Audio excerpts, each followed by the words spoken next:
नमस्कार, स्वागत है आप सभी का आपके अपने फेवरेट चैनल न्यू लाइट प्रयास पर। तो आज हम लोग डिस्कशन करने जा रहे हैं all India full syllabus test 27। उम्मीद करते हैं आप सबका टेस्ट अच्छा हुआ होगा। और ये सेशन है इस मिशन के तहत अब पढ़ने का अधिकार सबको, डॉक्टर बनने का अधिकार भी सबको। मिशन है मैं mentor doctor SP Singh sir का, टीम न्यू लाइट का। तो क्वेश्चन नंबर 91 आपके सामने, select the correct statement for genetic material. Genetic material के लिए आपको करेक्ट स्टेटमेंट इनमें से आइडेंटिफाई करना है। DNA is a long polymer of deoxy ribo nucleotides. तो ये सही है, पॉलीन्यूक्लियोटाइड चेन होती है न्यूक्लिक एसिड। तो पहला स्टेटमेंट एकदम सही है। The length of DNA is usually defined as number of nucleotides present in it. तो length is equal to total number of base pair जिसमें न्यूक्लियोटाइड्स होंगे और multiplied by length is equal to total number of base pairs into distance between two consecutive base pairs।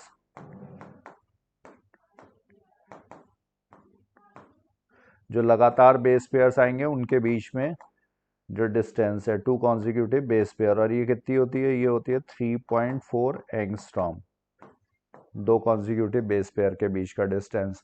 तो इसमें number of nucleotides use किए जाते हैं। ठीक है, RNA is a basic substance, ये गलत है। आरएनए राइबो न्यूक्लिक एसिड, नाम से ही समझ में आ रहा है acidic substance. In most viruses the flow of information is in reverse direction, गलत है।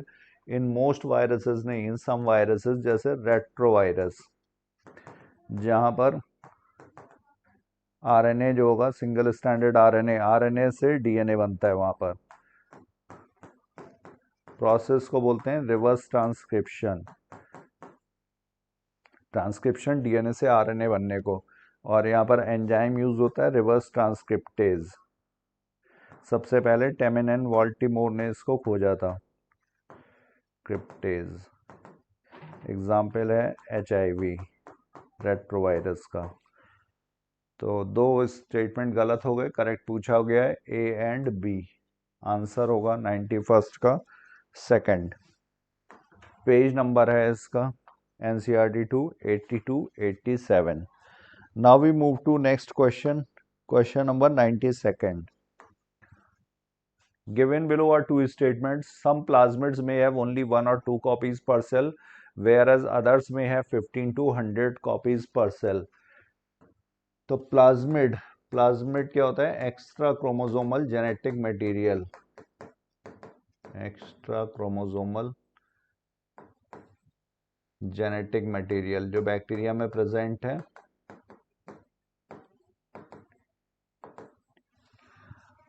और इसकी कॉपीज 1 या 2 कॉपीज भी हो सकती हैं, या इसका हाई कॉपी नंबर भी हो सकता है 15 to 100 कॉपीज पर सेल। और ये ऑटोनॉमसली रेप्लिकेट करता है, इसीलिए ये वेक्टर का काम करेगा।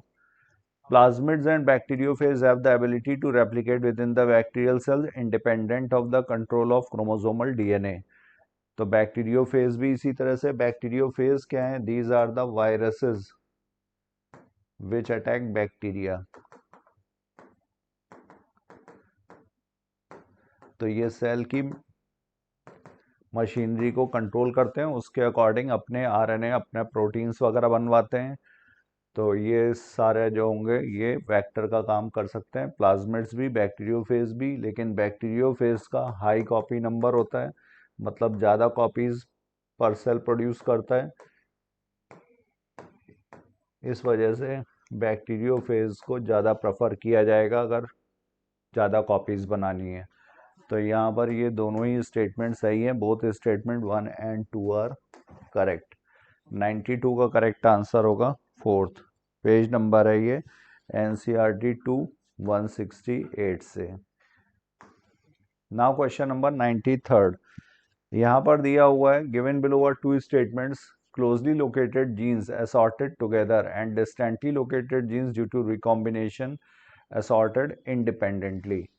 तो यहाँ पर जो जीन्स पास पास हैं, सपोज ए और बी और सी जीन, तो ए और बी इनकी टेंडेंसी साथ में इनहेरिट होने की होगी, दे आर इनहेरिटेड टुगेदर। इसी को बोला जाएगा linkage. Linkage is physical association of two genes, दो जीन्स का फिजिकल एसोसिएशन जो सेम क्रोमोसोम पर प्रेजेंट हो, तो इसको बोलते हैं linkage.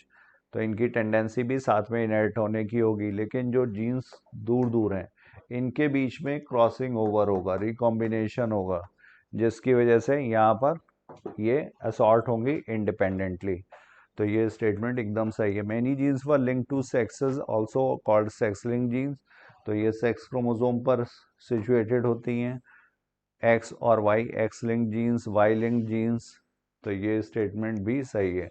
Both statement 1 and 2 are correct. तो यहाँ पर भी करेक्ट आंसर होगा 93rd का 4th।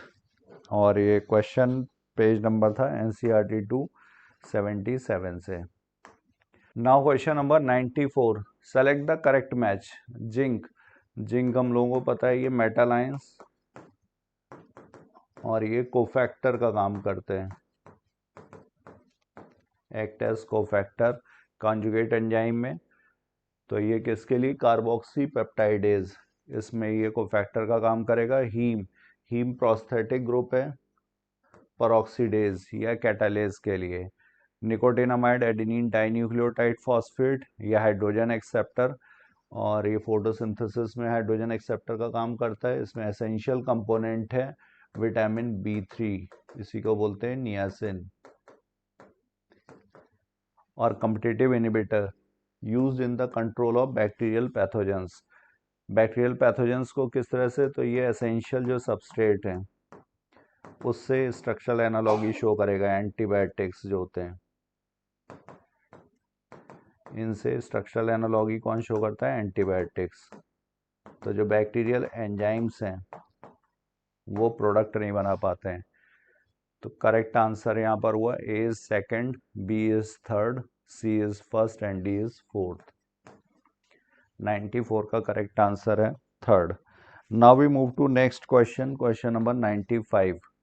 पेज नंबर था इसका 117 और 118। Now question number 95, select the plants in which axile placentation are present. Axile placentation, यहाँ पर सेंट्रल एक्सिस, यहाँ पर प्लेसेंटा होगा, ये सेप्टेशंस प्रेजेंट होंगे। इस तरह का जो प्लेसेंटेशन है इसे बोलते हैं एक्साइल प्लेसेंटेशन। तो ये चाइना रोज में है, टोमेटो में है, लेमन में है। पी सोयाबीन, ये इनमें होगा मार्जिनल। मस्टर्ड यहाँ पर पैराइटल। डायंथस यहाँ पर फ्री सेंट्रल। फ्री सेंट्रल अगर ये होगा तो इसमें यहाँ पर ये सेप्टेशंस जो होंगे वो हट जाते हैं, इस तरह से होगा। ये यहाँ पर सेप्टेशंस नहीं होंगे। और सनफ्लावर और मैरीगोल्ड यहाँ पर है बेसल। तो करेक्ट आंसर हुआ 3, axile presentation, NCERT 1 page number 65 से। नाउ क्वेश्चन नंबर 96, यहाँ पर दिया हुआ है incorrect statement for lac operon. Operon का मतलब होता है cluster of genes which is having common promoter operator. तो यहाँ पर स्ट्रक्चरल जीन्स हैं Z, Y और A, और इनके लिए रेगुलेटर, प्रोमोटर और ऑपरेटर। I यहाँ पर इनहिबिटर, ये रेगुलेटर, ये प्रोमोटर और ये ऑपरेटर। ये बनाता है रिप्रेसर mRNA, रिप्रेसर प्रोटीन, और ये रिप्रेसर प्रोटीन फिर जा करके ऑपरेटर से बाइंड करती है in absence of inducer.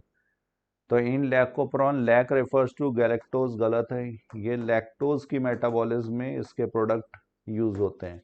Z, Y और A, इनसे जो प्रोडक्ट्स बनेंगे वो लैक्टोज की मेटाबॉलिज्म में, इसलिए ये लैकोप्रॉन, गैलेक्टोज गलत दिया हुआ है। A gene codes for transacetylase which increases permeability. तो परमिबिलिटी बढ़ाने का काम करता है परमिएज। A ट्रांसएसिटाइलेज के लिए ये तो सही था, बट ये परमिबिलिटी बढ़ाएगा, ये गलत है, इंक्रीज परमिबिलिटी। तो ये ऑप्शन भी गलत। Lac operon is under control of only negative regulation. तो ये भी गलत है, ये पॉजिटिव रेगुलेशन का भी एग्जाम्पल है as well as negative regulation. Catabolite activator protein के प्रेजेंस में ये पॉजिटिव रेगुलेशन। तो ये भी यहाँ पर गलत हो गया ओनली की वजह से, galactose is a substrate for beta galactosidase enzyme. तो जट जीन जो है ये बीटा गैलेक्टोसाइडेज बनाती है बीटा गैलेक्टोसाइडेज के लिए, और बीटा गैलेक्टोसाइडेज ये बीटा गैलेक्टोसाइड्स लैक्टोज डाइसैकेराइड इस पे एक्ट करेगा, इसको ग्लूकोज प्लस गैलेक्टोज में ब्रेक करेगा। तो galactose is a substrate for beta galactosidase enzyme, ये यहाँ पर गलत है। तो ये सारे ही ऑप्शंस यहाँ पर स्टेटमेंट गलत दिए हुए हैं लैकोप्रॉन के रिस्पेक्ट में। तो 96 का करेक्ट आंसर हो गया फोर्थ। पेज नंबर है ये 99 to 101। Now next question, question number 97। In the given below example of different disease how many are non infectious disease. Infectious disease जो ट्रांसमिट होती हैं फ्रॉम पर्सन टू पर्सन, वो infectious disease. तो whooping cough, leprosy, diabetes insipidus.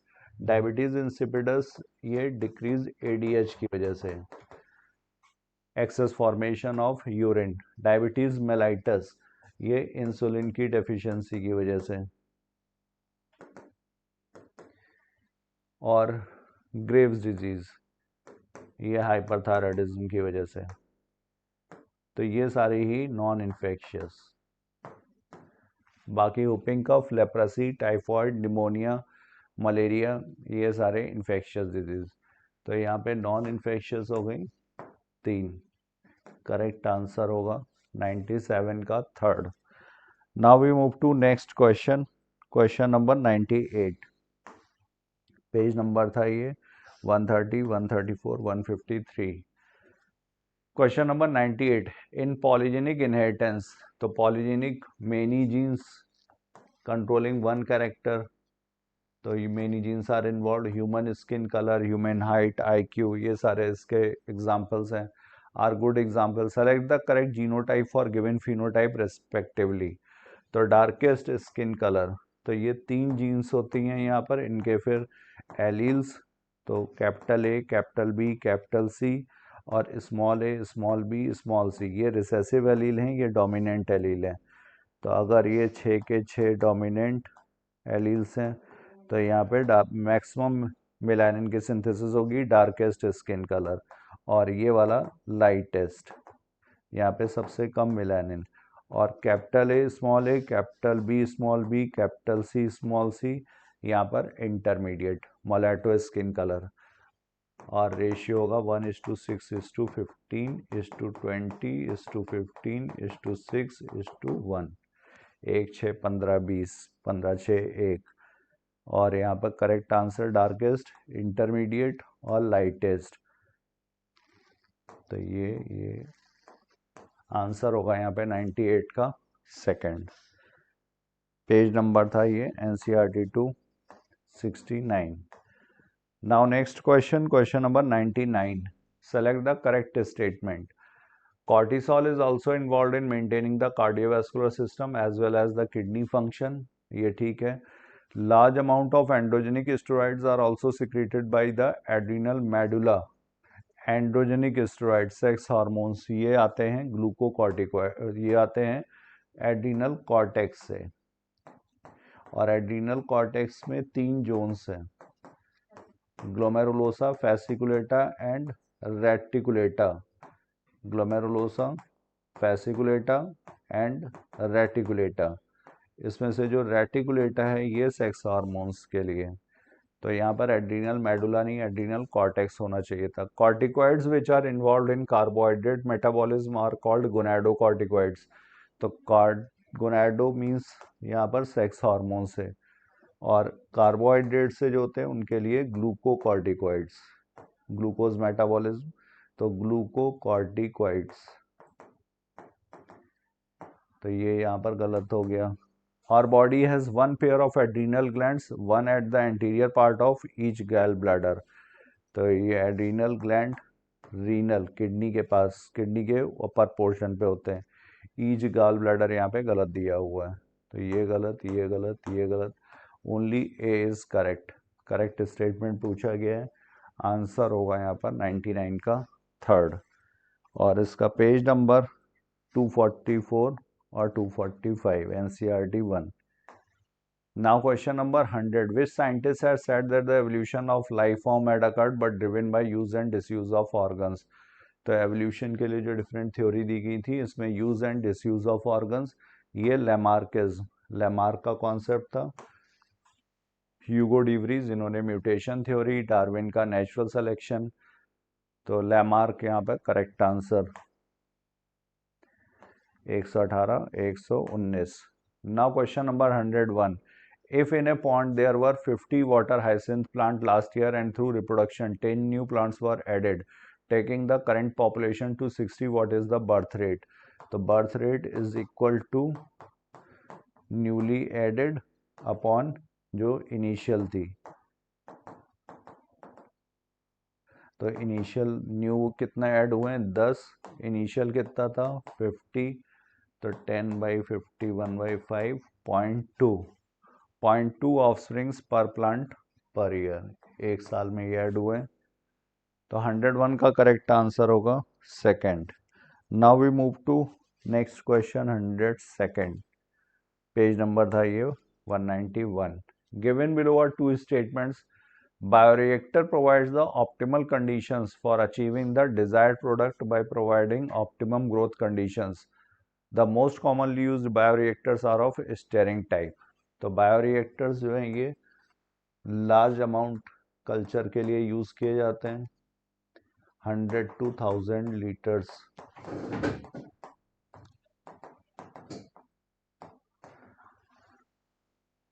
और most commonly used bioreactors are of stirring type. तो ये large vessels हैं large amount culture के लिए, स्टेरिंग टाइप सबसे कॉमन है यहाँ पर। दोनों स्टेटमेंट सही है, both statement 1 and 2 are correct. 102 का करेक्ट आंसर होगा fourth. Now we move to next NCERT 2 page number 174 पे। Which of the following structure are present in male and female cockroach both? तो मेल और female दोनों में जो common है तो एनल सर्की, एनल स्टाइल जो है ये सिर्फ मेल में सेक्सुअल डाइमॉर्फिज्म के लिए रिस्पॉन्सिबल है, अनसेगमेंटेड होता है, 9th स्टर्नाइड से जुड़ा हुआ है एनल स्टाइल। एनल सर्की जो होता है 10th सेगमेंट से। Compound I each compound I is made up of 2000 ommatidia, और ये भी कॉमन फीचर है, दोनों में ही होगा मेल एंड फीमेल में। मशरूम ग्लैंड ये मेल में है, कोलेट्रियल ग्लैंड फीमेल में है। तो करेक्ट आंसर होगा A and C only. 103 is first, old NCERT से था। Now question number 104, assertion in humans the chemical nature of hormones are not only steroid। तो ये ठीक है, हार्मोन्स सिर्फ स्टेरॉइड के नहीं होते हैं, इनफैक्ट स्टेरॉइडल हार्मोन्स जो हैं वो सेक्स हार्मोन्स, और इसके अलावा जो एड्रीनल ग्लैंड्स एड्रीनल कॉर्टेक्स से जो आते हैं, ग्लूकोकॉर्टिकॉइड्स मिनरलोकॉर्टिकॉइड्स जैसे एल्डोस्टेरॉन कॉर्टिसोल, ये हार्मोन्स जो हैं वो सिर्फ सेक्स हार्मोन्स हैं। बाकी जो हैं वो प्रोटीन भी होते हैं, पेप्टाइड्स भी हैं, आयोडोथायरोनिन्स भी हैं, प्रोटीनेशियस। तो ये बायोजेनिक एमीन्स भी नहीं। यहाँ पर असर्शन भी सही है, रीज़न भी सही है, और रीज़न इसका करेक्ट एक्सप्लेनेशन भी है कि क्यों ये सिर्फ स्टेरॉइडल नहीं है। तो both assertion and reason are true and reason is the correct explanation. Answer होगा 104 का fourth. Now we move to next NCERT 1 page number 248। 105, in which type of contraceptive hormonal role are involved? किस type के contraceptive में hormonal role? Implants जो होते हैं ये match stick size के होते हैं, अपर आर्म में इम्प्लांट किए जाएंगे, inner side of the upper arm. और ये प्रोजेस्ट्रॉन,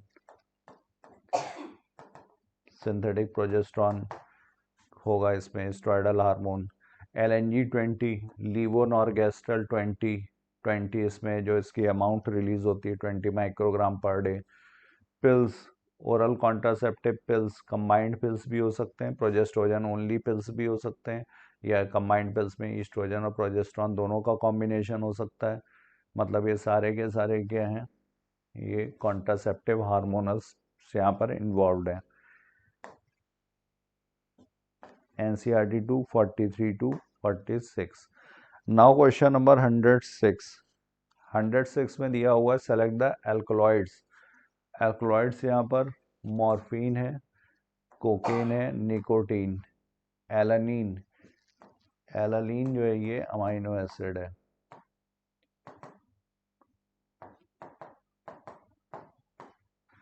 करेक्ट आंसर होगा यहाँ पर सेकंड 106।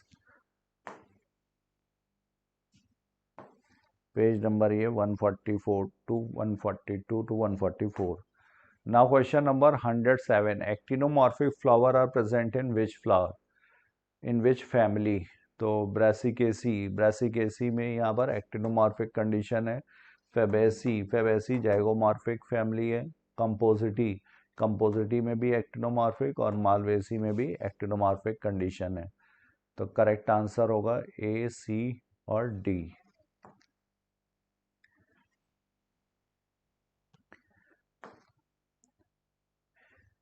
NMC सिलेबस में ये था topic. Question number 108। Given below are two statement. Gauss's competitive exclusion principle states that two closely related species competing for different resources cannot coexist indefinitely। तो यहाँ पर different गलत दिया हुआ है, सेम रिसोर्सेज होना चाहिए था, और को एग्जिस्ट इंडेफिनेटली नहीं, तो गलत है ये। According to Gause's principle during competition the inferior will be eliminated, this may be true if resources are limiting. तो ये जनरलाइज रूल नहीं है कि हमेशा सुपीरियर वाला जो है वो इंफीरियर को एलिमिनेट कर देगा। ये साथ में भी कोएग्जिस्ट भी कर सकते हैं, जैसा कि वॉबलर्स का एग्जाम्पल दिया था मैकार्थर ने। तो ये स्टेटमेंट सही है, ये सही हो सकता था अगर रिसोर्सेज लिमिटेड होंगे तब ये पॉसिबिलिटी है। तो ये statement 2 is correct but statement 1 is false. Answer होगा यहाँ पर third 108। Now we move to next question, question number 109। Page number ये 198 to 199। 109। These are regarded as major causes of biodiversity loss। तो बायोडाइवर्सिटी लॉस के लिए evil कॉर्टेट 4 reasons. Evil कॉर्टेट में most important है habitat loss and fragmentation.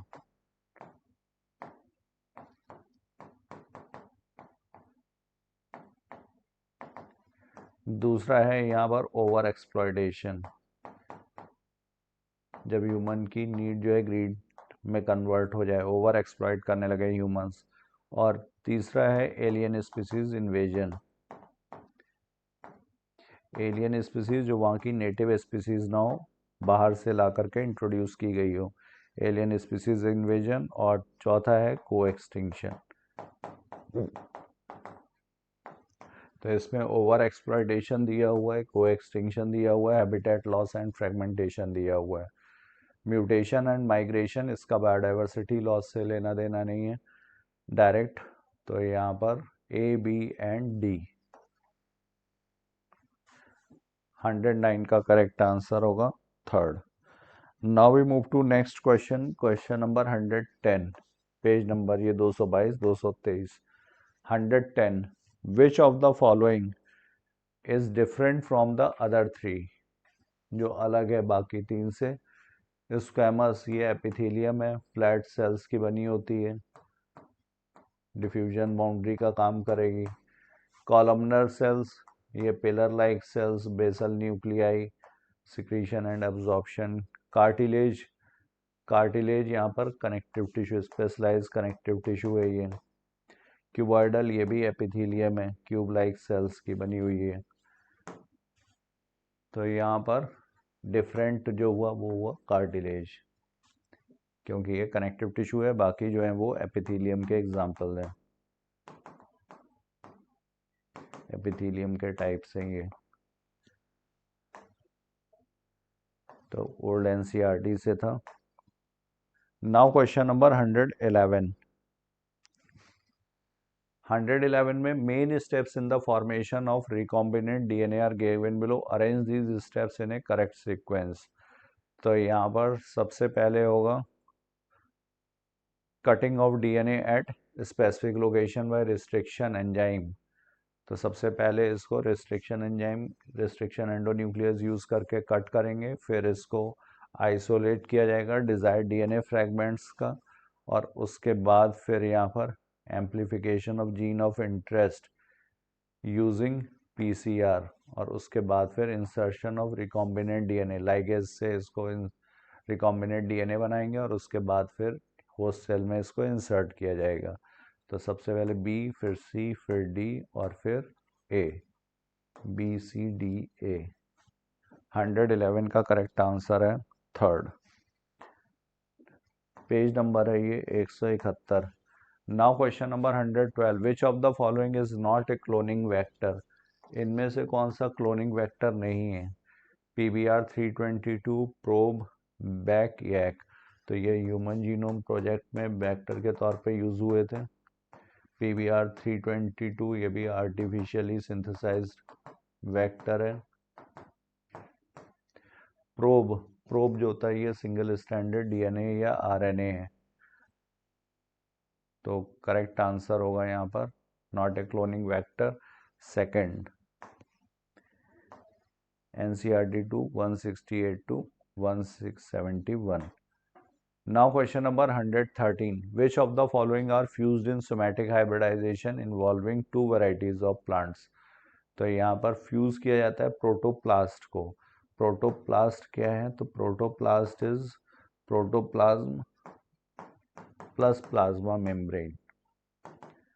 Protoplasm जो cell के अंदर जीव द्रव्य है प्लस प्लाज्मा मेम्ब्रेन, इसको मिलाकर के बोलते हैं। या फिर अगर प्लांट सेल है तो प्लांट सेल में cell minus cell wall, cell में से अगर सेल वॉल माइनस कर दिया जाए तो यहाँ पर ये बराबर हो जाएगा प्रोटोप्लास्ट के,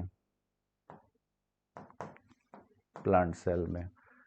और इन प्रोटोप्लास्ट जैसे पोमैटो, जो पहला सोमैटिक हाइब्रिड पोमैटो, इसमें पोटैटो और टोमेटो इनके प्रोटोप्लास्ट फ्यूज किए गए थे।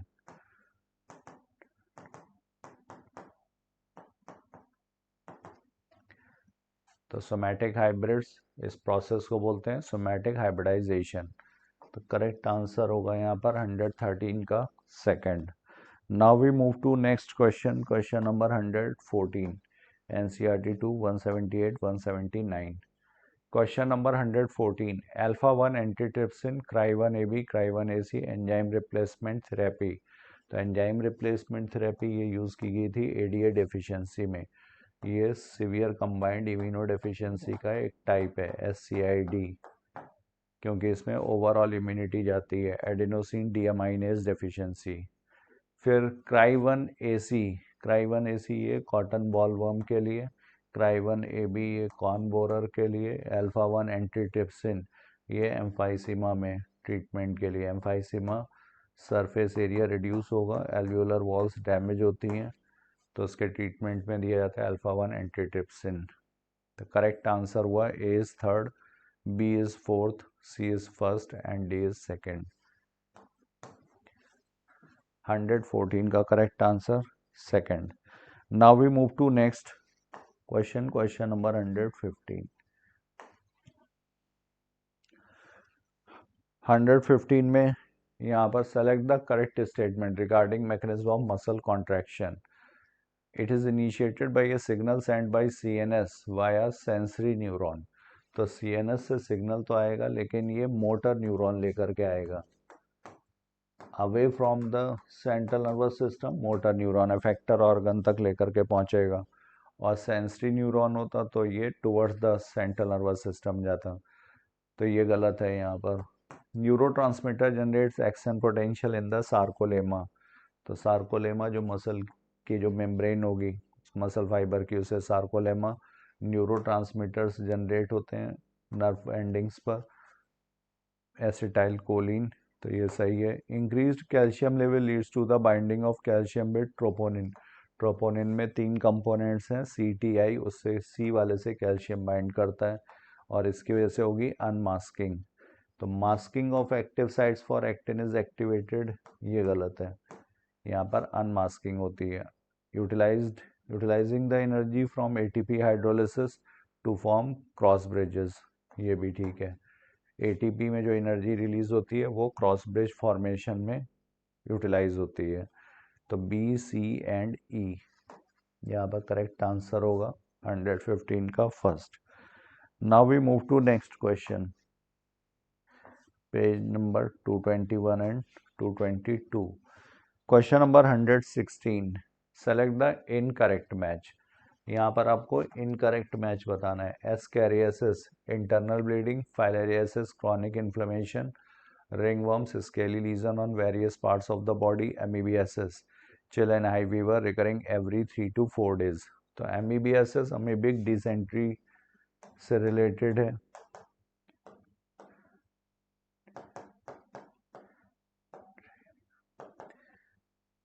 यहाँ पे stool mix with mucus and blood और लार्ज इंटेस्टाइन को अफेक्ट करेगा, ये इसका फीचर नहीं है, ये मलेरिया में प्रेजेंट होगा। हीमोजॉइन ग्रैन्यूल्स जो रिलीज होते हैं उनकी वजह से। Ring worms scaly lesions on various parts of the body, ring worms जो होते हैं ये स्केली लीजन्स प्रोड्यूस करेंगे, ठीक है। रिंग वर्म्स माइक्रोस्पोरम, एपिडर्मोफाइटॉन और ट्राइकोफाइटॉन, 3 जेनरा की वजह से फंगल इन्फेक्शंस हैं ये। फाइलेरियासिस वूचरेरिया बैंक्रॉफ्टाई और मेले की वजह से। वेक्टर यहाँ पर होता है फीमेल क्यूलेक्स, और यहाँ पर लिम्फेटिक वेसल्स का ऑब्स्ट्रक्शन होता है जिसकी वजह से ये इन्फ्लेमेशन होगा। तो लिम्फेटिक वेसल्स ये ऑब्स्ट्रक्ट हो जाती हैं। एस्कैरियासिस इंटेस्टाइनल ब्लॉकेज भी होगा, इंटरनल ब्लीडिंग भी होती है, तो ये भी ठीक है। इनकरेक्ट मैच पूछा गया था, इनकरेक्ट है यहाँ पर 116 का फोर्थ। पेज नंबर है ये 131 to 135। Now question number 117, lactobacillus, ये एसिटिक एसिड नहीं, यहाँ पर अगर एसिटोबैक्टर एसिटाई होता तो acetic acid, lactobacillus lactic acid के लिए। विस्की विद डिस्टिलेशन, तो अगर अल्कोहलिक परसेंटेज बढ़ाना होगा ड्रिंक में 13% से ज़्यादा तो विद डिस्टिलेशन प्रोसेस, और without distillation beer and wine, तो विद डिस्टिलेशन यहाँ पे गलत दिया हुआ है। फ्लॉक्स प्लांट्स एंड वायरस, ये भी गलत है, ये masses of bacteria with fungal network, mesh like जो स्ट्रक्चर बनता है उसे बोलते हैं फ्लॉक्स, और ये प्रोड्यूस होता है एरेशन टैंक में, सीवेज ट्रीटमेंट प्लांट में, एरोबिक है ये। तो इन करेक्ट मैच पूछा गया था, करेक्ट मैच होगा whisky with distillation. Now next question 152 to 154, which is not involve in transcription. यहाँ पर ट्रांसक्रिप्शन से कौन सा इन्वॉल्व नहीं है, तो दिया हुआ है यहाँ पर सिग्मा फैक्टर है, ये रो फैक्टर, स्प्लाइसिंग। तो sigma factor, rho factor, RNA polymerase, core enzyme जो होता है आरएनए पॉलीमरेज, वो सिर्फ इलोंगेशन करता है प्रोकैरियोटिक सेल्स में और अनवाइंडिंग भी करता है।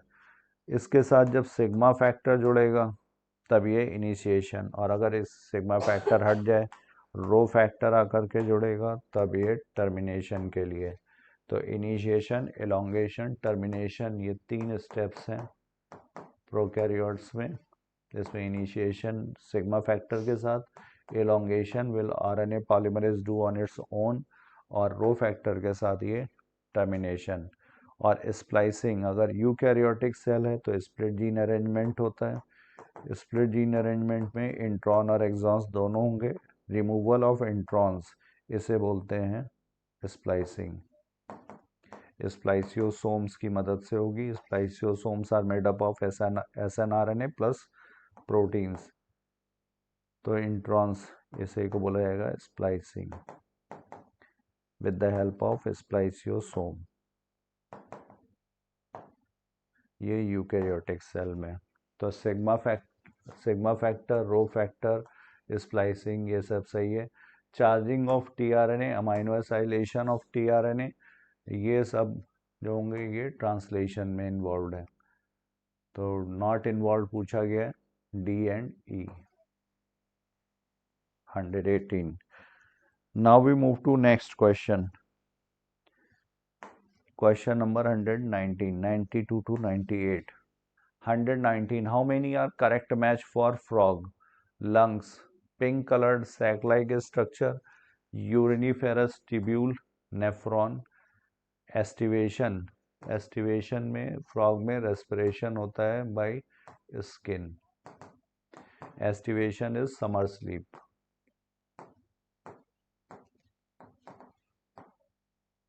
और hibernation is winter sleep. Winter sleep में ही रेस्पिरेशन बाय स्किन सही दिया हुआ है। तो यहाँ पर करेक्ट मैच पूछा गया है ए बी डी, ये तीन यहाँ पर करेक्ट हैं। 119 is first. Now we move to next question, page number ये 82। नाउ question number 120। Select the correct statement for Porifera. Porifera के रिस्पेक्ट में correct statement. Some members have radials, mostly asymmetrical, asexual reproduction by aplanospores, development is indirect, having a larval stage which is morphologically distinct, ये adult से भिन्न होती है, different है। Similar गलत दिया हुआ है, अप्लानोस्पोर से नहीं होता है, फ्रेगमेंटेशन से होगा, मोस्टली एसिमेट्रिकल होते हैं और कुछ में रेडियल सिमेट्री भी प्रेजेंट है। तो A and B is correct, C and D is incorrect. Correct पूछा गया है, आंसर होगा 120 का second. Now we move to next question, page number ये 40 and 41। Question number 121। Saprophytes may be unicellular, multicellular, parasite, infectious agent or organism. Symbiosis, beneficial association between two organisms. And autotrophic, only those organisms which perform photosynthesis, ये गलत है। Autotrophic, chemo autotrophic भी होते हैं।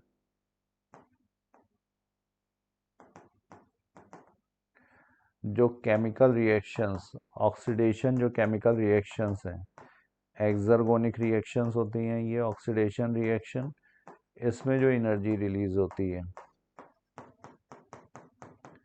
इसे use करते हैं अपना भोजन का निर्माण के लिए। तो ये कीमो ऑटोट्रॉफ। फोटो ऑटोट्रॉफ्स दो तरीके के होते हैं, ऑक्सीजनिक फोटोसिंथेसिस और एनऑक्सीजनिक फोटोसिंथेसिस करने वाले। ऑक्सीजनिक जैसे ब्लू ग्रीन एल्गी और बाकी के जो प्लांट्स हैं। एनऑक्सीजनिक में आता है green and purple sulphur bacteria. तो ये स्टेटमेंट यहाँ पर गलत दिया हुआ है। Beneficial association between two organism सही है, इन्फेक्शियस एजेंट और ऑर्गेनिज्म सही है, मे बी यूनिसेलुलर और मल्टीसेलुलर, ये भी ठीक है। तो 121 का करेक्ट होगा second. 3। Now next question, question number 122। Page number है ये 12 से 21। Now question number 122। In the scientific name of which organism the specific epithet is indica. तो मैंगो में हम लोगों को पता है मैंगो इज मैंगीफेरा इंडिका।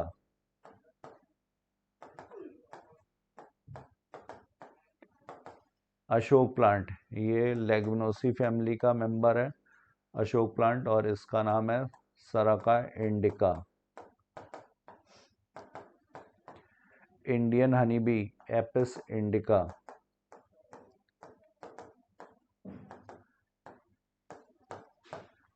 तो ये 3। मैन का होता है होमो सैपियंस, तो ये तो नहीं, लेकिन ए बी और सी, इन तीनों में इंडिका स्पेसिफिक एपिथेट है। तो 122 का करेक्ट आंसर हो गया third. Now we move to next, page number है ये 6 to 8, 44। Which of the following is correct statement.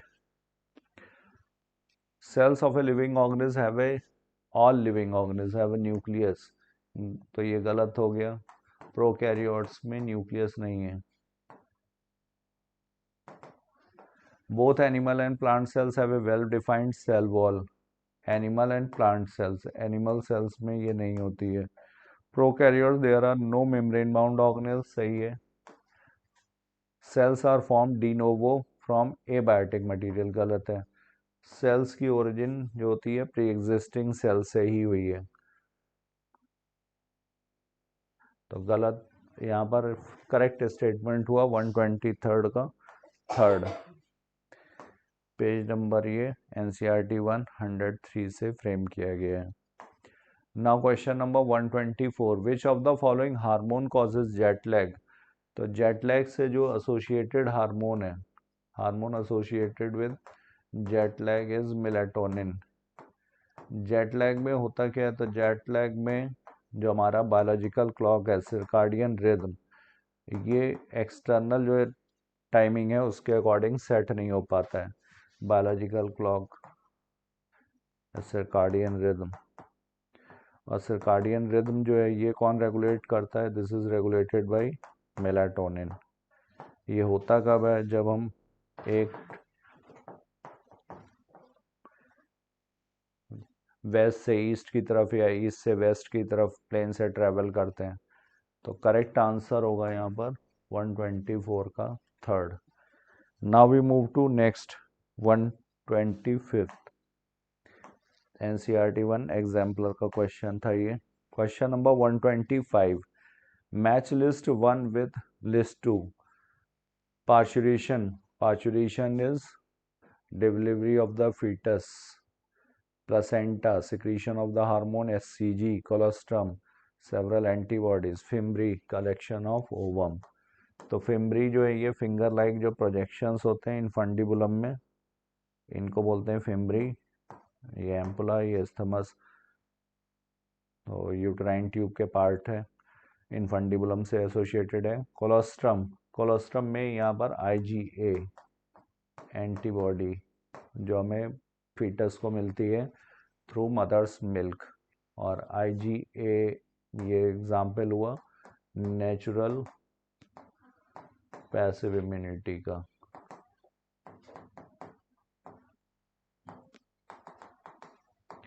Placenta, placenta जो होता है ये सिक्रीट करेगा hormone HCG, human chorionic gonadotropin. Parturition, foetal ejection reflex. तो यहाँ पर A का थर्ड, B is fourth, C is first and D is second. 125 का करेक्ट आंसर हुआ फर्स्ट। नाउ क्वेश्चन नंबर 126, और ये पेज नंबर है 28 to 38। Now question number 126, when many alleles of a single gene govern a character it is called polygenic inheritance. तो ये polygenic नहीं, polygenic में many genes controlling one character. यहाँ पर ये हो गया मल्टीपल एलिलिज्म। एग्जाम्पल है blood group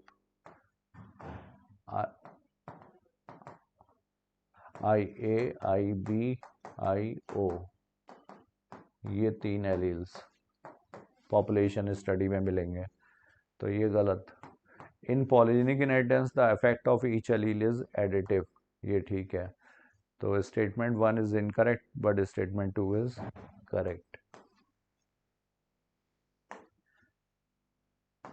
page number 61 to 69। Now question number 127, the association of histone H1 with a nucleosome indicates that DNA replication is occurring, DNA is condensed into a chromatin fiber, DNA double helix is exposed, transcription is occurring। तो H1 histone, H2A, H2B, H3 और H4, ये 4 histones, इनके dimers होंगे, ये बनाते हैं nucleosome. और 2 nucleosome जो कनेक्ट होते हैं DNA से, इधर भी इसी तरह से nucleosome H2A, H2B, H3, H4, और इसके चारों तरफ DNA रैप्ड होगा। तो यहाँ पर ये हिस्टोन प्रेजेंट होता है H1, ये क्या करता है, ये क्लिप का काम करता है, प्लस ये न्यूक्लियोसोम्स को स्टेबलाइज करने का काम करेगा।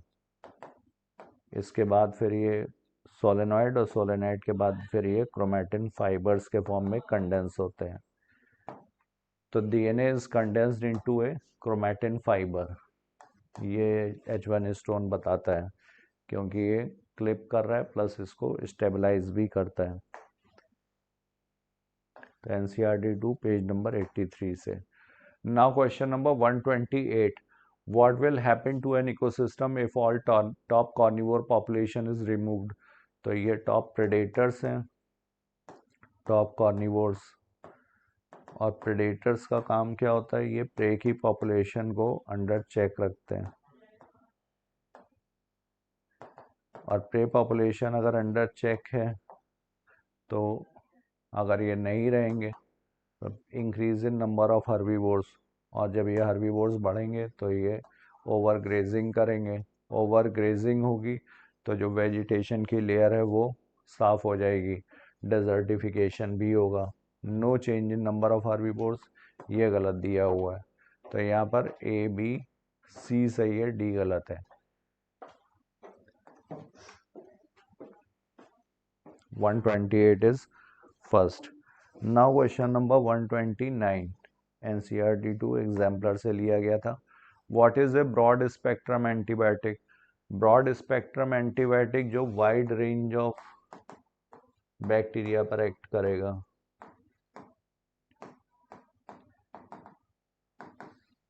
The broad spectrum one which can inhibit the growth of both gram positive and gram negative is one which can inhibit the growth of only गलत। broad spectrum one which can inhibit the growth of only gram negative गलत।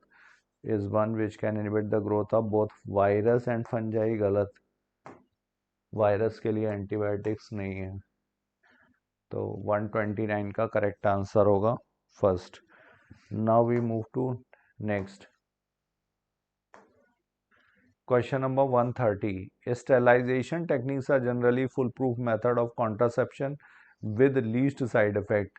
तो sterilisation जो होता है ये long acting irreversible method है। It is almost irreversible. Vasectomy in male, it is a surgical procedure. Tubectomy in females, तो fallopian tube को cut करके लाइगेट करते हैं। इंट्रावेजाइनल भी अप्रोच कर सकते हैं और यूट्रस एब्डोमेन पर भी इंसिजन दे करके। वैसेक्टोमी के लिए स्क्रॉटम पे इंसिजन देते हैं। तो ये सारे यहाँ पर सही दिए हुए हैं 1 2 3 and 4। 134th। Now we move to next question, question number 131। Select the correct option for fossils. Fossils क्या है, ये रेमिनेंट्स होते हैं, रिमेन्स या इम्प्रेशंस जो प्रिजर्व्ड होते हैं।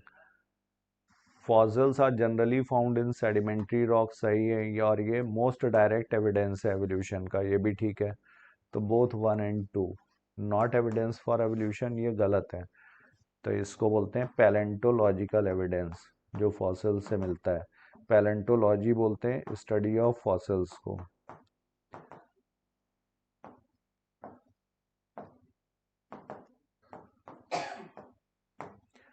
तो 131 का करेक्ट आंसर हुआ third. Now we move to next. Now question number 132। With reference to factors affecting the rate of photosynthesis, which of the following statement is not correct? तो increasing atmospheric CO2 concentration up to 0.05% can enhance CO2 fixation rate, ये सही है। present carbon dioxide concentration है 0.03 to 0.04%, और इस अगर ये 0.05% तक बढ़ती है तो वही फोटोसिंथेसिस बढ़ेगी, उसके बाद फिर ये डेट्रीमेंटल इफेक्ट शो करेगा। C3 plants respond to higher temperature optimum with enhanced photosynthesis while C4 plants have much lower temperature optimum, ये गलत है। C4 के लिए होता है 30 to 40 डिग्री सेंटीग्रेड और 20 से 25 डिग्री सेंटीग्रेड है C3 प्लांट्स के लिए टेम्परेचर ऑप्टिमम। तो C3 का लोअर टेम्परेचर ऑप्टिमम है। वैसे भी ये ट्रॉपिकल रीजन्स में C4 प्लांट्स, तो इनके लिए टेम्परेचर ऑप्टिमम ज़्यादा होगा। Tomato is a greenhouse crop which can be grown in CO2 enriched atmosphere for higher yield. The tomato greenhouse crop which can be grown in CO2 enriched तो ये ठीक है। Green house crop है tomato और bell pepper, और ये C3 plants हैं, तो ज़्यादा कार्बन डाइऑक्साइड कॉन्सेंट्रेशन पर भी ये शो करेगा। Light saturation for CO2 fixation occurs at 10% of full sunlight, ये भी ठीक है। तो इनकरेक्ट हुआ यहाँ पर 132 का second. Page number 149, 150, 133, which of the following genetically engineered organism were used by Eli Lilly? तो एली लिली अमेरिकन कंपनी थी, इंसुलिन को सबसे पहले बनाया था इन्होंने, और इसमें इन्होंने ई कोलाई यूज किए थे, 2 सेपरेट ई कोलाई फॉर 2 जो प्रोटीन चेन्स थी, protein A and protein B. तो यहाँ पर करेक्ट आंसर होगा बैक्टीरियम।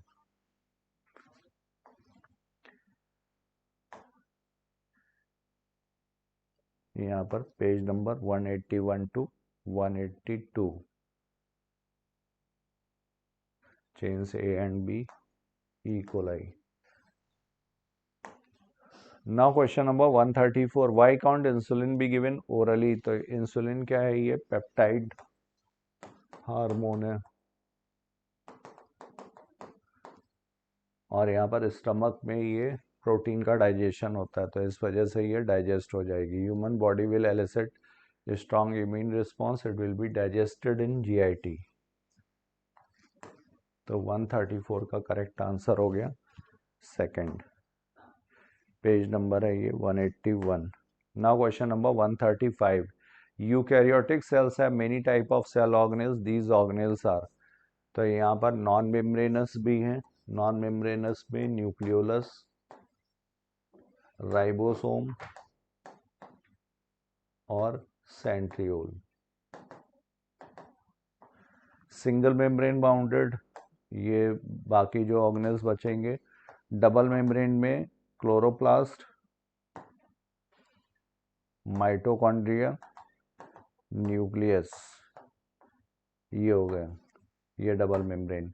और बाकी के जो रिमेनिंग बचे वो सब सिंगल मेम्ब्रेन, जैसे कि endoplasmic reticulum, Golgi complex, lysosome, vacuole, microbodies, ये सब। तो ABC यहाँ पर ये तीनों ही। 135 का करेक्ट आंसर है थर्ड, NCERT 1 एग्जाम्पलर से था ये question. So thank you all of you. I have covered my portion. Now further discussion will be carried by my fellow partner Vikram sir.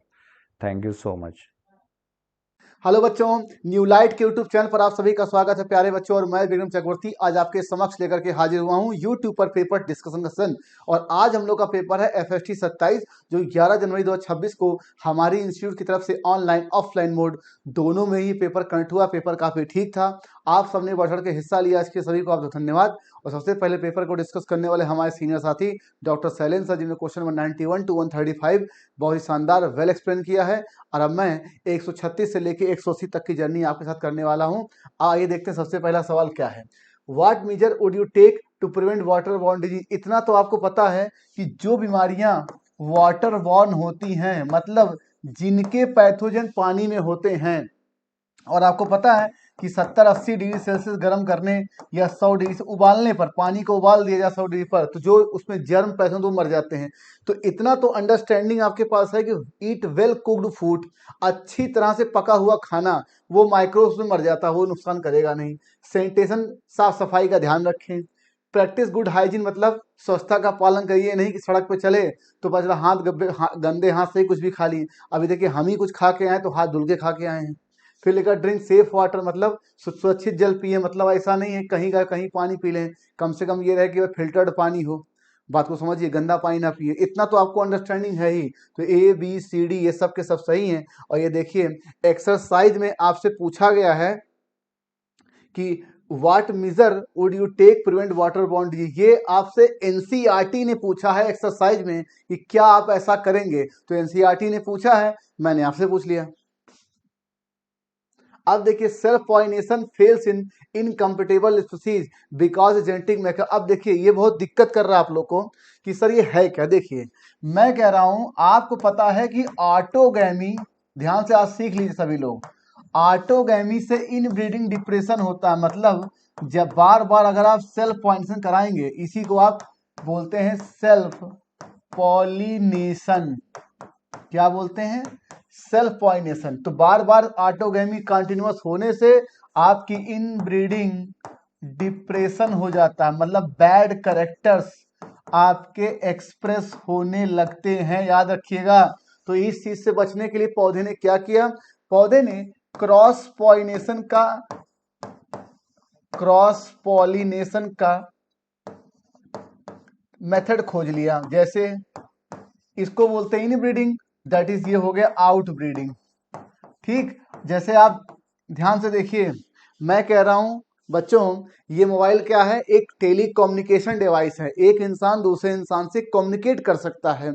जैसे ये जो मैं पढ़ा रहा हूं, ये रिकॉर्डर है, माइक है, आप मेरी आवाज को रिकॉर्ड करने का डिवाइस है।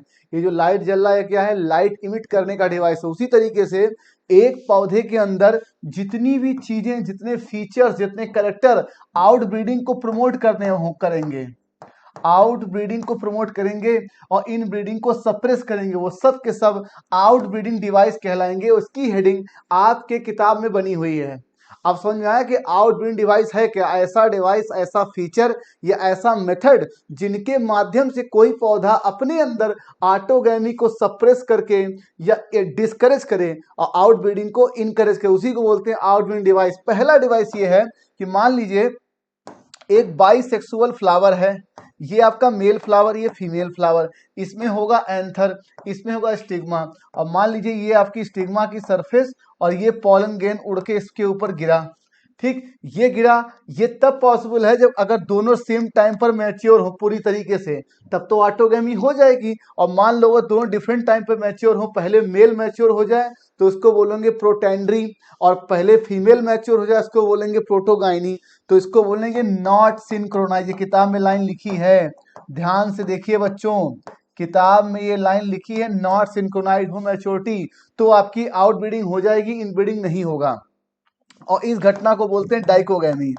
ये मैंने सवाल पिछले एफएसटी में पूछा था और इस एफएसटी में कुछ और पूछा। एक केस तो ये, दूसरा केस ये है बच्चों कि भाई साहब मैं कह रहा हूं ये आपका एंथर है जहां से पॉलन ग्रेन निकलना है, और उसी के बगल में आपकी स्टिग्मा मैंने बनाई, पॉलन ग्रेन यहां से निकला और यहाँ के जम करके पहुंच गया। एक केस तो इससे ऑटोगैमी हो जाएगी, लेकिन पौधा ये चाहता है कि ऑटोगैमी ना हो, तो क्या केस बना? अब देखिए ये स्टिग्मा है ऐसा, मान लीजिए ये आपके स्टिग्मा की पोजीशन कुछ मैंने ऐसे कर दी, ये स्टिग्मा हो गया, और आपका एंथर मैंने ऐसे कर दिया। अब पॉलन ग्रेन ऐसे उड़ेगा तो इसके इतना घूम के जाने की पॉसिबिलिटी कम है। ठीक, इसको बोलते हैं हर्कोगैमी, इसको बोलते हैं हर्कोगैमी। मतलब एंथर और स्टिग्मा अलग अलग पोजीशन पर डिफरेंशियली ओरिएंटेड होंगे, जिससे पॉलन ग्रेन के स्टिग्मा पर कांटेक्ट होने के संभावनाएं कम होंगी, जिससे इन ब्रीडिंग सप्रेस होगा, आउट ब्रीडिंग प्रमोट होगा, इन ब्रीडिंग डिप्रेशन डिस्करेज होगा और आपका क्रॉस पॉलिनेशन फेवर होगा। इसको बोलते हैं हर्कोगैमी। तो हर्कोगैमी क्या है? मेल फीमेल सेक्स ऑर्गन का डिफरेंट डिफरेंट पोजीशन पे होना, जिससे कि आउट ब्रीडिंग क्या हो? प्रमोट हो। और डाइकोगैमी क्या है? मेल फीमेल का अलग अलग टाइम पर मैच्योर होना, पहले फीमेल मैच्योर हुआ तो प्रोटोगामी और पहले मेल मैच्योर प्रोटेंडरी। ठीक, ये किताब दोनों लाइन में लिखी है कि तो इसको आपके नॉट सिंक्रोनाइज जो लाइन लिखी है वही डाइकोगैमी है। अब बहुत से बच्चे कह रहे हैं कि सर बुक में तो डाइकोगैमी का नहीं है, तो हमने कहा लाइन तो है, सवाल भाई मैंने आपको सवाल दिया, क्यों दिया? ताकि आप जाने की एनसीईआरटी में चीज दी हुई है। और तीसरा केस देखिए, मान लीजिए किसी कारण से स्टिग्मा की सरफेस पर सेम स्पीसीज का पॉलन ग्रेन आके गिर जाए, तो स्टिग्मा ने कहा अभी मूड नहीं है, तो इसको बोलेंगे सेल्फ इनकम्पेटिबिलिटी। और ये एक प्रकार का जेनेटिक मेकअप होता है, ठीक है। और ये आपका पिस्टिल के पास ये क्या बोलते हैं पावर होता है कि वो सेम स्पीसीज के सेम फ्लावर के पॉलन ग्रेन का एक ही फ्लावर में है, इसको मना कर दे भैया कि मूड नहीं है, अभी नहीं आना है, तो इसका पॉलन ग्रेन की अपनी एक लाइफ होती है, तो कुछ देर का पॉलन ग्रेन मर जाएगा तो आपका ऑटोगैमी होगा नहीं। तो तीन चीजें क्या हो गई जो आउट ब्रीडिंग को प्रमोट करती हैं? कौन कौन सी? हर्कोगैमी, डाइकोगैमी, सेल्फ इनकम्पेटिबिलिटी। ये तीनों बातें आपको समझ में आ गई मुझे लगता है, क्योंकि ये बहुत दिक्कत कर रहा है आप लोग को। अब लिखा self pollination fails in self incompatible species because a genetic mechanism recognize the self pollen and block its stability to fertilize, preventing seed formation by halting pollen germination or pollen tube growth thus stopping gamete fusion and embryo development. तो ये दोनों सही है भाई, याद रखिएगा। Assertion reason कहते हैं why does self pollination not lead to seed form self incompatible species, ऐसी स्पीसीज जिनमें स्टिग्मा ने ही मना कर दिया कि अभी मूड नहीं है। ठीक, मतलब हम अपने ही घर में जाने पर सामने वाले कह दिया मूड नहीं है, तो ये दोनों सेंटेंस सही है और ये इसका करेक्ट एक्सप्रेशन है। और पिछले वाले टेस्ट में मैंने डाइकोगेमी पूछा था, इस वाले पेपर में आप देखिए मैंने हार्कोगेमी पूछा है, सेल्फ इनकम्पेटेबिलिटी पूछा है। हर पेपर में देखिए सवाल बदल रहा है, लेकिन आपसे गलतियां हो रही हैं। देखिए why self incompatibility does not, ये एनसीईआरटी ने आपसे सवाल किया है, मैंने आपसे सवाल पूछ लिया, क्योंकि ये शायद आप लोग यहाँ नहीं पहुंच रहे हो। बात को समझिए, ये भी आपकी तैयारी का ही पार्ट है। बहुत से बच्चे कह रहे हैं सर एक्सरसाइज से आप सवाल क्यों पूछिए, तो अनसर्न क्वेश्चन है भाई। आखिर एनसीईआरटी किताब है तो कहीं नीट में एनटीए में कहीं लिखा है क्या कि हम केवल लिटरेचर पूछेंगे, हम समरी नहीं पूछेंगे, हम लिटरेचर पूछेंगे, हम एक्सरसाइज नहीं उठाएंगे। एक एक क्वेश्चन में आपके कॉन्सेप्ट छुपे हुए हैं। और ये आप देखिए जितने भी आपके 32 चैप्टर हैं उनके एक्सरसाइज में तकरीबन 15 से 12 क्वेश्चन है, तो 500 सवाल तो आपको सिर्फ एक्सरसाइज में आ गया है। और मैं लगभग हर पेपर में कवर करता जा रहा हूँ ताकि नीट से पहले आपका एक्सरसाइज तैयार हो जाए।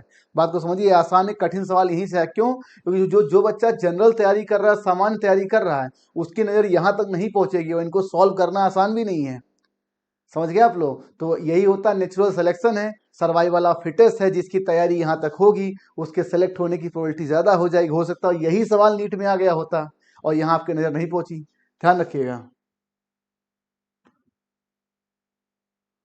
अब देखिए अगला सवाल, टेरेस्ट्रियल एनिमल्स आर जनरली इधर यूरियोटेलिक और यूरिकोटेलिक नॉट अमोनोटेलिक। एक बात समझ लीजिए, कोई भी एक्टिविटी किसी जीव के अंदर कोई भी प्रोसेस ऐसा नहीं होता है जो उसके सर्वाइवल को खराब कर दे या डिस्टर्ब कर दे। सर्वाइवल को बेटर करने के लिए आपके प्रोसेस, प्रक्रियाएं या आपके फीचर्स या कैरेक्टर डेवलप होते हैं। मैं कह रहा हूं जो लोग पानी वाटर स्ट्रेस में रहते हैं, वाटर की स्कैर्सिटी में रहते हैं, मतलब पानी की कमी वाले इलाके में है, टेरेस्ट्रियल हैं, तो भाई उनको तो पानी बचाना है अपने शरीर के अंदर, तो अमोनोटेलिक वो होंगे नहीं, क्योंकि आपको पता है कि अमोनिया, यूरिया, उसके बाद यूरिक एसिड, ठीक, ये इनकी टॉक्सिसिटी का ऑर्डर है और यही किसी जीव के द्वारा इनको रिमूव करने के लिए वाटर के इस्तेमाल करने की प्रक्रिया भी है। मतलब इनको सबसे ज्यादा पानी चाहिए वाटर के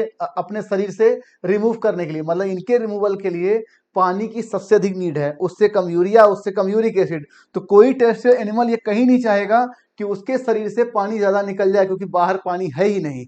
बात को समझिए, तो NST is highly toxic and requires massive amount of water to flush out, which land animals cannot afford to lose, so they can suffer less water dependent on urea and uric acid for water conservation। याद रखिएगा। समझ गए आप लोग? जैसे आप देखिए जो आपके एंजियोस्पर्मिक प्लांट, जो खाने पीने वाले पौधे होते हैं, जैसे जो पानी में उगते हैं, एक्वेटिक प्लांट होने, उनको हमें पानी देने की जरूरत नहीं पड़ती। पानी देने की आप देखिए धान के खेत में, गेहूं के खेत में, मक्के के खेत में, गन्ने के खेत में हम लोग पानी नहर बना करके भिजवाते हैं। ऐसा थोड़ी कि सिंगाड़े में भेजा हो पानी, आपने दाल मखाने के लिए, मखाने की खेती के लिए भेजा हो। बताइए, सिंगाड़े खेती आप करते हैं तो केवल आप बीज डाल देते हैं, पानी में तो पैदा ही हो रहा है, तो पानी क्यों देंगे उसको? इतनी समझ आपके पास है ही बच्चों। That is fourth answer. ठीक, और ये भी देखिए टेरेस्ट्रियल यूरिकोटेलिक, ये भी एनसीईआरटी ने ही आपसे सवाल किया है और मैंने आपसे पूछा है। अब देखिए लिखा diffusion of gases occurs in the alveolar region only, not in the other part of respiratory system. Why? अब देखिए आपको पता है कि मैंने नॉस्ट्रिल से सांस लिया, ठीक, और ये गया ट्रेकिया में, ट्रेकिया से गया ब्रोंकस, ब्रोंकिया और टर्मिनल ब्रोंकिया, फिर एल्वियोलाई। तो जो गैसों का एक्सचेंज होता है वो एल्वियोलाई पे होता है। और आपको बताया गया टिश्यू में कि भाई साहब गैस के एक्सचेंज होने के लिए, गैस एक्सचेंज के लिए थिन लेयर होनी चाहिए, परमिएबल होनी चाहिए, कैपिलरी का नेटवर्क हो, ताकि आपके ब्लड से आसानी से गैसों का ट्रांसपोर्ट और एक्सचेंज भी हो सके। तो सिंपल स्क्वेमस जो होती है बच्चों, सिंपल स्क्वेमस, वो आपकी एल्वियोलाई ऑफ लंग्स को बनाती है, ठीक, जबकि आपके जो बाकी ट्रैकिया और ब्रोंकोस वहां पे ये चीज नहीं होती। तो इसका मतलब लिखा एल्वियोलाई है extremely thin walls and huge surface area, moist surface and rich blood supply wire dense capillary, creating है perfect thin barrier for gases to move rapidly between air and blood. Unlike thicker होते हैं walled in bronchi and tracheal which is just passage. तो ये passage का काम करते हैं, ये कंडक्टिंग पार्ट होते हैं, जबकि रेस्पायरेटरी और एक्सचेंज पार्ट जो होता है वो आपका एल्वियोलाई होता है। तो इसीलिए आप देखिए टिश्यू में क्यों लिखा है कि सिंपल स्क्वेमर डिफ्यूजन बाउंड्री बनाती है, ये ब्लड कैपिलरी में भी होती है ताकि चीजें आसानी से ब्लड कैपिलरी से निकलें और आसानी से उसमें आ भी जाए। ठीक, तो क्या आंसर आ गया? फोर्थ। और ये भी सवाल आपके एक्सरसाइज से है, देखिए diffusion of gas occur in region, ये भी एनसीईआरटी ने ही आपसे सवाल किया है और मैंने आपसे सवाल किया है। अब देखिए which are the following statements are correct for allele. कुछ नहीं सर, आपको मालूम था कि मैं कह रहा हूं जीन एक कैरेक्टर को कंट्रोल करता है, ठीक, और इस कैरेक्टर के आपके दो ट्रेट थे, ठीक। जैसे मान लीजिए अगर मैं हाइट बोलूं एक कैरेक्टर है, तो टाल क्या है सर? ट्रेट है। ड्वार्फ क्या है? ट्रेट है। तो ये कहा गया अगर जीन इसको कंट्रोल करा तो इनको क्या कंट्रोल? इनको करता हो एलिल। तो कैपिटल टी टी के लिए, इसके लिए स्मॉल टी, ठीक। तो क्या है? Alternative form of gene is known as allele. A pair of genes govern एक specific character such as tallness और ड्वार्फनेस। कुछ नहीं sir, capital T tallness, capital T small T tallness, small T tallness, सही है। All combination में भी homozygous heterozygous, sir ये homozygous हो गया, ये हेट्रोजाइगस हो गया, ये भी ठीक है। एल में भी dominant capital T small T में ये इस पे डोमिनेंट है और स्मॉल टी क्या होगा? ये भी ठीक है। L is said to be dominant if it is express in both homozygous and heterozygous. अगर मैं कहूँ कैपिटल टी टॉल है और कैपिटल टी स्मॉल टी भी टॉल है, तभी हमने कहा कि ये वाली चीज इस पे डोमिनेंट है। तो ये सारे सेंटेंस मुझे ठीक दिख रहे हैं। क्या आंसर आ गया? थर्ड। अब देखिए the species confined to a particular region and not found anywhere as a term and. देखिए मैं कह रहा हूं एक ये हैबिटेट मुझे दिख रहा है, एक स्पीसीज है एक्स जो यहीं पाई जाती है और कहीं नहीं पाई जाती, ये होगी एंडेमिक। जैसे कि आप देखिए कंगारू मार्सुपियल केवल ऑस्ट्रेलिया कॉन्टिनेंट पाए जाते हैं और कहीं नहीं पाए जाते, तो क्या होगा? एंडेमिक। अब देखिए मैं कह रहा हूं एक स्पीसीज है वाई, इसकी संख्या बाकी कंपेयर में बहुत कम है, इसको बोलेंगे रेयर। एक स्पीसीज है मान लीजिए ए इसकी संख्या कम है लेकिन इसका इंपैक्ट बहुत सारी स्पीसीज पे ज्यादा अपने बायोटिक कंपोनेंट में, तो ये के स्टोन। और एक स्पीसीज मान लीजिए कोई है सी जो बाहर से आई एलियन और यहाँ के लोगों को डिस्टर्ब कर दिया उसने, वो होगा एलियन। तो क्या आंसर आ गया? फर्स्ट। अब देखिए oxytocin act on the uterus. आपको पता है कि ये स्मूथ मसल्स का कॉन्ट्रैक्शन करता है और जहां कहीं पर भी कॉन्ट्रैक्शन की वजह से फैलोपियन ट्यूब हो गया, मायोमेट्रियम की वाल हो गया। और आपको पता है कि ऑक्सीटोसिन का ही रोल आपके चाइल्ड बर्थ या पार्टिशन में था, ये तो ठीक है। अब देखिए आपको मालूम था कि जब गैस्ट्रुला के ब्लास्टुला फिर ब्लास्टोसिस बना तो उसमें आपकी एक ट्रोफोब्लास्ट की लेयर ये बन गई, ठीक, और बीच में आपके ग्रुप ऑफ सेल बन गए इनर सेल मास। तो जब आपका इम्प्लांटेशन होता है तो ये तो आपके कोरियोनिक विलाई प्लेसेंटा बनने चला जाता है, लेकिन इनर सेल मास वाला एम्ब्रियो बन जाता है, याद रखिएगा। और इस इनर सेल मास में स्टेम सेल होते हैं जिनके पास ये कैपेसिटी होती है कि वो किसी भी ऑर्गन, किसी भी सेल, किसी भी टिश्यू में डिफरेंशिएट हो सकते हैं। दैट इज ये टॉटी पोटेंसी का शब्द होता है, ये पोटेंसी होती है। तो ये दोनों सेंटेंस मुझे ठीक दिख रहे हैं, ठीक है। तो सबसे पहले क्या होता है, प्रोस्टाग्लैंडिन की वजह से हल्का सा माइल्ड एक रिफ्लेक्स आता है कॉन्ट्रैक्शन का, तो वो आपको न्यूरो एंडोक्राइन मैकेनिज्म के माध्यम से प्लेसेंटा प्लेसेंटा और फुल्ली डेवलप्ड फीटस से फिर एक रिफ्लेक्स जाता है, तो हल्का सा कॉन्ट्रैक्शन होता है, फिर ब्रेन को जाता है कि हाँ स्मूथ मसल्स में कॉन्ट्रैक्शन हो रहा है, तब आपका पिट्यूटरी से ऑक्सीटोसिन निकलती है तो विगोरस कॉन्ट्रैक्शन होता है, याद रखिएगा। लेकिन स्टार्टिंग जो होता है, ओरिजिनेट होता है, वो ऑक्सीटोसिन से नहीं होता, याद रखिएगा, वो फुल्ली डेवलप्ड फीटस और प्लेसेंटा से होता है। फिर लिखा if a colour blind female marriage. कुछ नहीं सर, मैं अगर कह रहा हूँ colour blind female marriage a man whose mother was also colour blind. अब देखिए इस मैन के बारे में देख लीजिए, ये मदर है कलर ब्लाइंड है, तो जाहिर सी बात पिता के बारे में कुछ बोला नहीं गया। देखिए ये मदर है, आप लोग, ये मदर है और ये फादर। तो आप हमसे कहोगे सर ये जो आदमी है, ये जो आदमी है इसकी मदर के बारे में तो बता दिया गया कि ये कलर ब्लाइंड है, लेकिन इसके पिता के बारे में नहीं बताया गया। तो जिसके बारे में नहीं बताया जाता है उसको नॉर्मल लेते हैं, ठीक। तो भाई मुझे दिखा XCX XCY XCX XCY। अब देखिए ये XCY वाला ही आपका मैन है, ठीक, तो ये मैंने XCY लगा दिया, ठीक। XCY ये मैन हो गया और XC कलर ब्लाइंड ये आपकी वोमेन हो गई। अब इन दोनों के बीच आपकी मैटिंग होगी तो आपका XCX XCY XCX XCY। अब यहाँ देखिए 2 लड़कियां बीमार हैं, 2 लड़के बीमार हैं, 100%। तो 100% प्रोजनी बीमार है, 100% चाइल्ड बीमार है, 100% सन्स बीमार हैं, 100% गर्ल्स बीमार हैं, सब बीमार हैं, याद रखिएगा। तो करना क्या होता है कि जो ये मैन है, मैन के मदर के बारे में तो बता दिया गया बच्चों, लेकिन उनके फादर के बारे में नहीं बताया गया। तो आप क्या करेंगे, उसको नॉर्मल, जिसके बारे में ना बोला जाए उसको नॉर्मल लेकर के आप इसके जीनोटाइप निकालेंगे कि ये है क्या। तुम्हें दिख गया कि भाई साहब ये तो कलर ब्लाइंड मैन है 100%। अब देखिए कुछ नहीं सर, मैं कह रहा हूँ ये एक हैबिटेट है किसी एक स्पीसीज ए की। अब बाहर से इसी एक स्पीसीज ए का कोई इमिग्रेंट आ जाए, तो मैं कह रहा हूँ पहले इसकी संख्या 400 पर यूनिट एरिया थी। ये इसकी थी क्या, पॉपुलेशन डेंसिटी। 100 लोग बाहर से आ गए, तो अब क्या आ गया सर, 500 पर यूनिट एरिया। तो आप देख सकते हैं ऊपर वाली चीज बढ़ रही है, तो ओवरऑल डेंसिटी बढ़ रही है, मतलब ये पॉजिटिव बढ़ रहा है। सर निगेटिव होगा नहीं क्योंकि बाहर से। अब देखिए नेटेलिटी क्या चीज है, उतने ही टाइम में इन लोगों ने और पैदा कर दिया, तो 500 की जगह मैं इसको 550 ले लूं, तो सर ये तो और बढ़ेगा ना। न्यूट्रलाइज बाय नेटेलिटी नहीं होगा, ये आपका फैसिलिटेट होगा, फैसिलिटेट बाय नेटेलिटी। न्यूट्रलाइज तब होता है जब ये इमिग्रेशन होता, मतलब कोई बाहर जाता, मान लीजिए 50 लोग, मान लीजिए 100 लोग बाहर चले गए और 100 लोग पैदा हो गए, मान लीजिए 400 में से 100 बाहर चले गए, बचा 300, और 100 लोग पैदा हो गए तो फिर 400, तो न्यूट्रलाइज बाय नेटेलिटी होता अगर ये इमिग्रेशन लिखा होता तो। याद रखिएगा, और इफेक्ट तो पड़ा ही है पॉजिटिव। अब देखिए कुछ नहीं सर, आपको पता अगर हम फ्रॉग की बात करें तो एक एक पेयर दोनों में किडनी होती है, ह्यूमन में हम लोगों में डन। टेस्टिस दोनों में सेम होता है 1। फीमेल फ्रॉग में दोनों में एक एक पेयर ओवरी होती है, ये भी डन।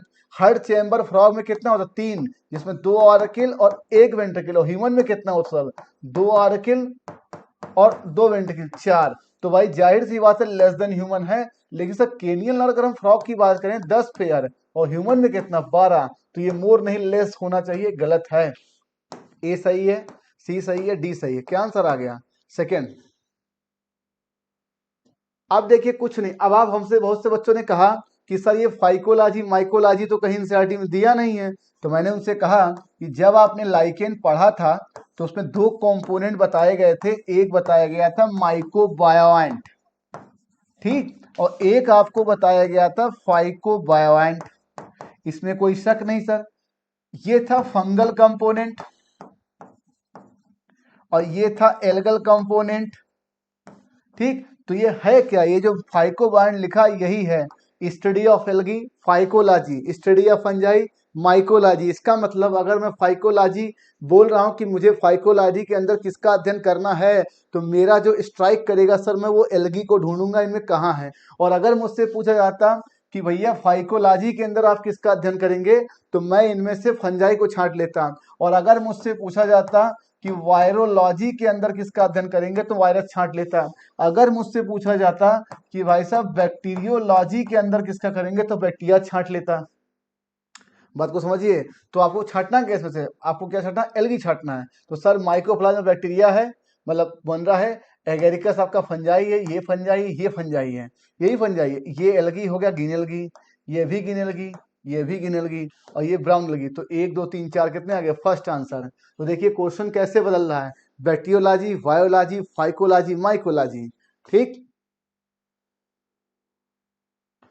अब देखिए what is the role of feathers in F. जैसे ठंड का महीना चल रहा है, मैंने हाईनेक स्वेटर पहना हुआ है, बढ़िया लग रहा है, मुझे भी पता है। और ऐसे आप लोग भी कंबल ओढ़ लेते हैं या कुछ शॉल वगैरह ओढ़ लेते हैं। उसी तरीके से आप देखिए जो पक्षियों के फेदर्स होते हैं वो एक तरह से इंसुलेशन का काम करते हैं, हीट इंसुलेशन का काम करते हैं, याद रखिएगा।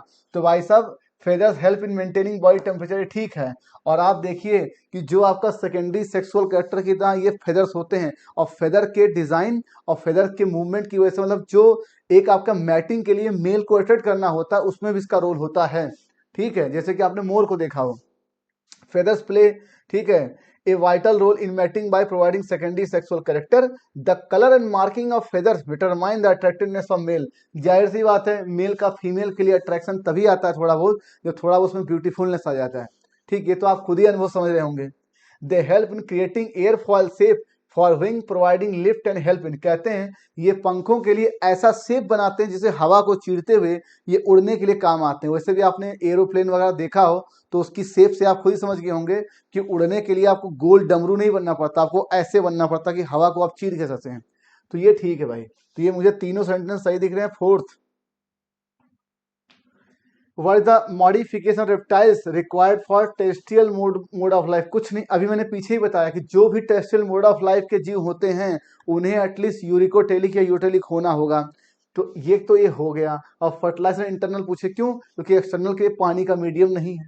ठीक है। Body is covered by dry cornified skin and epidermal scale scutes, ये स्केल स्क्यूट्स वाटर को इवापोरेट होने से बचाते हैं, वाटर इवापोरेट होने से बचाते हैं और ये वाटर कंजर्वेशन करते हैं। और बहुत ही आप देखिए एक्सट्रीम ड्राई, अब देखिए मान लीजिए हमारे शरीर को देख लीजिए, स्किन में पोर हैं, यहाँ हेयर्स हैं, पसीना निकल गया, अगर पसीना ना निकले तो वाटर कंजर्व रहेगा। ठीक, तो ड्राई स्किन होती, याद रखिएगा। सब सही इसमें, सेकेंड आंसर। कुछ नहीं सर, ग्लाइकोलिसिस तो आप जमाने से जानते, एक स्टेप तो यही हो गया एटीपी यील्डिंग का, 1,3 बाई फॉस्फोग्लिसराइड 3 फॉस्फो, और दूसरा क्या था sir? 2 phosphoenol, 2 phosphoenol pyruvic acid से जब आपका पायरुविक एसिड बना था तो आपका एटीपी निकला था। तो इसमें ये वाला स्टेप नहीं है सर, केवल यही सही है। फर्स्ट याद रखिएगा, ग्लूकोज से ग्लूकोज 6 फास्फेट, ये एटीपी कंज्यूमिंग स्टेप है, याद रखिएगा। और फ्रक्टोज 6 फास्फेट से फ्रक्टोज 1,6 बाई फास्फेट, ये भी एटीपी कंज्यूमिंग स्टेप है, ये आप देख सकते हैं। फिर लिखा विद द फॉलोइंग निगेटिव, आपको मालूम था कि ये प्रमोटर और इनहिबिटर दोनों है, लेकिन लार्जली इनहिबिटर था, तो आपको इसकी इनहिबिटरी इफेक्ट वाला एक उसमें से छांटना है। Sir enhance senescence of leaf flower and fruit, क्यों? तो सेनेसेंस जो है ये आपका निगेटिव इम्पैक्ट है, प्रमोट करता है ग्रोथ को तो ठीक है, ब्रेक करता सीड डोरमेंसी ये भी ठीक है, और इनहेंस फ्रूट राइपनिंग तो ये इसके पॉजिटिव इम्पैक्ट है, ये इसका निगेटिव इम्पैक्ट है, थर्ड आंसर। क्योंकि आपको पता है किसी पौधे से पत्ती फ्लावर को झाड़ना असमय, मतलब सेनेसेंस को प्रमोट कर जल्दी से पत्ती झड़ जाए, जल्दी से फ्लावर झड़ जाए, तो ये इस पौधे के सर्वाइवल के ठीक नहीं है, थर्ड आंसर। फिर लिखा in flowering plant the male and female sex are place a different position in the same plant. अभी मैंने पीछे ही बताया, अलग अलग टाइम पे मैच्योर होंगे डाइकोगैमी, अलग अलग जगह पोजीशन हरकोगैमी, ठीक। और सेल्फ स्टेरिलिटी ही सेल्फ इनकम्पेटिबिलिटी है, याद रखिएगा, इनकम्पैटिबिलिटी है, ठीक है। और ऑटोगैमी तो आप जानते हैं, मेल का फीमेल पे जाना, ऑटोगैमी, सेकंड आंसर।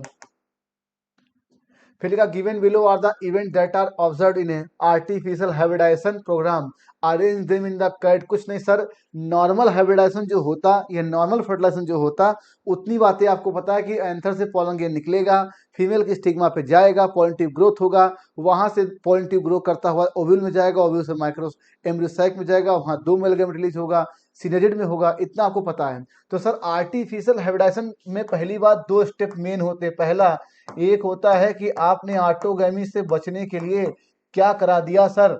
इमस्कुलेशन, और कोई अनवांटेड पॉलन ग्रेन स्टिग्मा की सरफेस पे ना गिरे, अपनी इच्छा अनुसार, अपने ब्रीड के अनुसार हम पॉलन ग्रेन उस पर शेड करें, किस पर? स्टिग्मा की सरफेस पे। तो उसको बचाने के लिए हमने क्या किया? तो मोटा मोटा इमस्कुलेशन और बैगिंग ही आर्टिफिशियल हाइब्रिडाइजेशन के 2 मेन प्रोसेस थे, याद रखिएगा। तो अब करना क्या है? कुछ नहीं सर, मैं कह रहा हूं ये एक फ्लावर है और ये मेल है, ये फीमेल है। अब ध्यान से देखते करना क्या होता है। सबसे पहले आपने, सबसे पहला स्टेप तो इसको आपने हटा दिया, ठीक। सबसे पहला काम आपने क्या किया? सिलेक्शन ऑफ पेरेंट, कोई एक प्लांट को आप सेलेक्ट करेंगे, तो पहला तो सर बी ही हो गया, और उसके बाद आप क्या करेंगे? उसमें उस फ्लावर में से जो बाइसेक्सुअल है मेल को हटा देंगे, दैट इज इमस्कुलेशन, तो ई हो गया। और जैसे इसको हटाएंगे तो अभी इसकी मेच्योरिटी नहीं आई है फीमेल की, तो आपने इसको बैगिंग कर दी, तो बैगिंग कहा गया सी। और बैगिंग करने के बाद आप क्या करेंगे? Collection of pollen from male parent, किसी आप सुटेबल मेल पेरेंट से पॉलन ग्रेन ला करके इसके ऊपर डालेंगे, तो क्या गया सर? एफ, ठीक। और उसके बाद आप करेंगे डस्टिंग ऑफ पॉलन और क्या चीज? स्टिग्मा के ऊपर, और फिर इसको रीबैगिंग करेंगे, तो क्या आंसर आ गया? सेकेंड। तो ये आपको समझना था, करना था। सबसे पहला काम क्या करेंगे? पेरेंट को सेट करेंगे, एमस्कुलेशन करेंगे, बैगिंग करेंगे, फिर हम अपना सुटेबल मेल पेरेंट ढूंढेंगे, उसके पॉलन ग्रेन को डालेंगे, फिर रीबैगिंग करेंगे। तो क्या आंसर आ गया? सेकेंड। फिर लिखा biotic component of the ecosystem control floods and soil erosion. और फिर लिखा बायोटिक कंपोनेंट मेनली प्लांट आपको पता है कि एक पौधा, बड़े बड़े पेड़ जो होते हैं उनकी जड़ें इतनी फैली होती हैं कि वो मिट्टी को बांधती हैं, मिट्टी के कटान को रोकती हैं, क्योंकि बाढ़ का सबसे अधिक नुकसान होता है मिट्टी कट के फसलें खराब होती है, तो जाहिर सी बात है मिट्टी कटने से रुकता है। और जो होता है बाढ़ के पानी जो हल्के फुल्के आते पौधा एब्जॉर्ब भी कर ले। दूसरा, जो सॉइल के माइक्रोब्स होते हैं, सॉइल के माइक्रोब्स वो आपके पॉलीसैकेराइड, ठीक, पॉलीसैकेराइड और ग्लोमेलिन, ग्लोमेलिन ये आपका एक ग्लू होता है जो मिट्टी के पार्टिकल को बांधता है, और मिट्टी के पार्टिकल को बांधता है, ठीक है, और उसमें पोर भी क्रिएट करता है। तो इस पोर की वजह से जो पानी, बाढ़ का पानी लगातार बहता चला जा रहा है, वो धीरे धीरे आपके सॉइल होराइजन में नीचे नीचे रिसता हुआ चला जाता है, तो इससे बाढ़ का पानी जमा कम होता है। एक तो बेनिफिट ये। और जो फंजाई होती है आपके माइक्रोब्स के फॉर्म में, वो हाइफा बनाती है। हाइफा एक नेट की तरह होता है, उसमें भी आपके सॉइल पार्टिकल आपके ट्रैप होते हैं, फंसते हैं, तो एक जाली की तरह बन जाता है, मिट्टी को वो भी बांधता है और वो भी एरेशन देता है, वहां से ही पोर बनता है। तो उस पोर के माध्यम से पानी क्या होता है नीचे, मतलब मिट्टी को बांधे और पोरोसिटी भी क्रिएट करे, वो होता है सॉइल को इंप्रूव करना। तो लिखा है soil porosity for water absorption and slowing run of, मतलब पानी जो तेज बह रहा था वो धीरे धीरे इसके नीचे चला जाएगा। While micro improve soil structure reducing surface flow and preventing top soil loss. तो क्या करेगा, हाइफा जो होते हैं ये बांधने का काम करते हैं नेट की तरह, और जो सॉइल के माइक्रो पॉलीसैकेराइड और ग्लोमेलिन सीक्रेट करते हैं, याद रखिएगा ये ग्लू होता है मिट्टी को बांधने के लिए। तो ये दोनों सेंटेंस सही है भाई, फोर्थ आंसर। और ध्यान से देखिए, ये आपकी जो बायोडायवर्सिटी कंजर्वेशन चैप्टर है, वो आपकी एनसीईआरटी ने आपसे पूछा है, among the ecosystem services how is it biotic component ecosystem. देखिए ध्यान से, ठीक है। तो ये बायोडायवर्सिटी कंजर्वेशन में एनसीईआरटी ने आपसे पूछा, मैंने आपसे पूछ लिया। फिर लिखा in aquatic ecosystem the limiting factor for the protein light. कुछ नहीं sir, ultimate source of energy sunlight. बिना लाइट के फोटोसिंथेसिस होगा नहीं, पौधा डेवलप नहीं होगा, वो खाना नहीं बनाएगा, कोई एनिमल उसे नहीं खाएगा, हम एनिमल को नहीं खाएंगे। तो ये लिमिटिंग फैक्टर तो है, उसके बिना कुछ चलने नहीं है। Sunlight penetration decreases depth restricting photo. जैसे जैसे आप देखिए समंदर में गहराई बढ़ती जाती है, सनलाइट की गहराई मतलब अंदर तक जाने की कम होती जाती है फॉर एल्गी। वाइल इसीलिए आप देखिए आपके समुद्र की बहुत ही गहराई में हरे पौधे या ढेर सारे पौधे डेवलप नहीं होते, वहां पोल्ट्री नहीं है। Photo system for algae and plant forming the basis of food web. तो ये दोनों सही है। Sunlight penetration decreases with depth restricting photosynthesis for algae के लिए, तो नीचे एल्गी आपका ग्रो नहीं करता फोटोसिंथेसिस, इसलिए लिमिटिंग फैक्टर है। अब देखिए नीचे आपका मिनरल्स भी है, थोड़ा बहुत हमारे सॉइल भी है, पानी है, सब कुछ है, लेकिन लाइट ही नहीं है। और ये देखिए एनसीईआरटी में इकोसिस्टम चैप्टर में यहाँ लिखा हुआ है in aquatic ecosystem the limiting factor for poultry क्या है, यहाँ लाइट या फिर इन दी ब्लैंक्स हो, तो इसको मैंने असर्शन रीजन बना के आपसे पूछा है, ठीक है। अब देखिए microbes can also be use by source of energy. कुछ नहीं सर, बायोगैस, आपको पता ही। और इस समय आप देखिए सीएनजी और बायोगैस का बहुत तेजी से हमारे देश में गोबर गैस प्लांट इस समय बहुत रिन्यूएबल एनर्जी, ग्रीन एनर्जी के फॉर्म में बहुत तेजी से नीड बढ़ रही है। तो microbes are a significant source of energy primarily through biogas from anaerobic digestion of organic waste by bacteria like methanogen, but also for producing bioethanol and hydrogen. कुछ माइक्रोब्स जो होते हैं बायोथेनॉल और हाइड्रोजन प्रोड्यूस करते हैं, याद रखिएगा।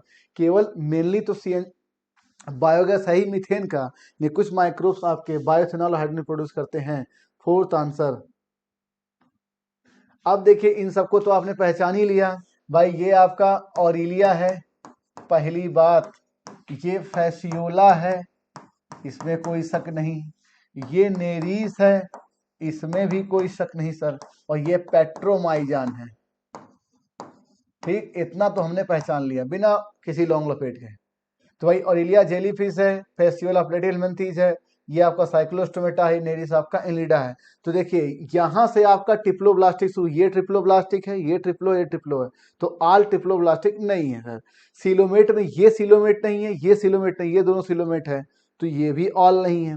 बॉडी और मेटामेरिकली सेगमेंटेड, ये आपके इन दोनों में है, तो ऑल नहीं है। और इन ऑल फर्टिलाइजर सेंटर नहीं सर, इसमें आपका एक्सटर्नल, इसमें इंटरनल है, ठीक, इसमें भी इंटरनल है, और इन दोनों में एक्सटर्नल है, याद रखिएगा। इन दोनों में एक्सटर्नल है, इन दोनों में इंटरनल है, तो सभी में इंटरनल फर्टिलाइजेशन। इसका क्या गलत है इसमें? सब गलत है। फर्स्ट आंसर, ये बात याद रखिएगा, सब में जो है फर्टिलाइजेशन अलग अलग है भाई बच्चों, तो ये आपको पता होना चाहिए। ठीक है, ठीक, तो इन दोनों में एक्सटर्नल, इन दोनों में इंटरनल। अब देखिए, ये आपको मैंने पहचान लिया यूग्लिना, ये मैंने पहचान लिया एस्परजिलस, इसको मैंने पहचान लिया डिक्टियोटा,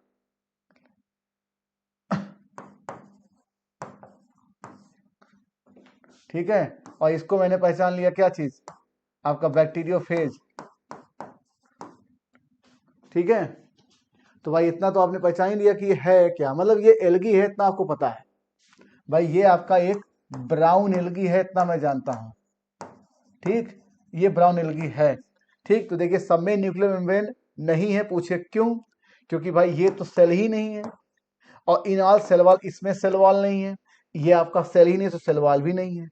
सभी के सभी हेटरोट्रॉपिक है ना, ये ऑटोट्रॉपिक है, ये 50-50 है, ये हेटरोट्रॉपिक है, और इसमें तो ये जीव ही नहीं है।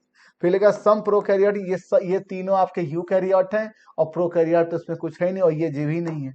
तो क्या इसमें सही है? कोई सही नहीं है, याद रखिएगा, तो ये आपको पहचानना आना चाहिए।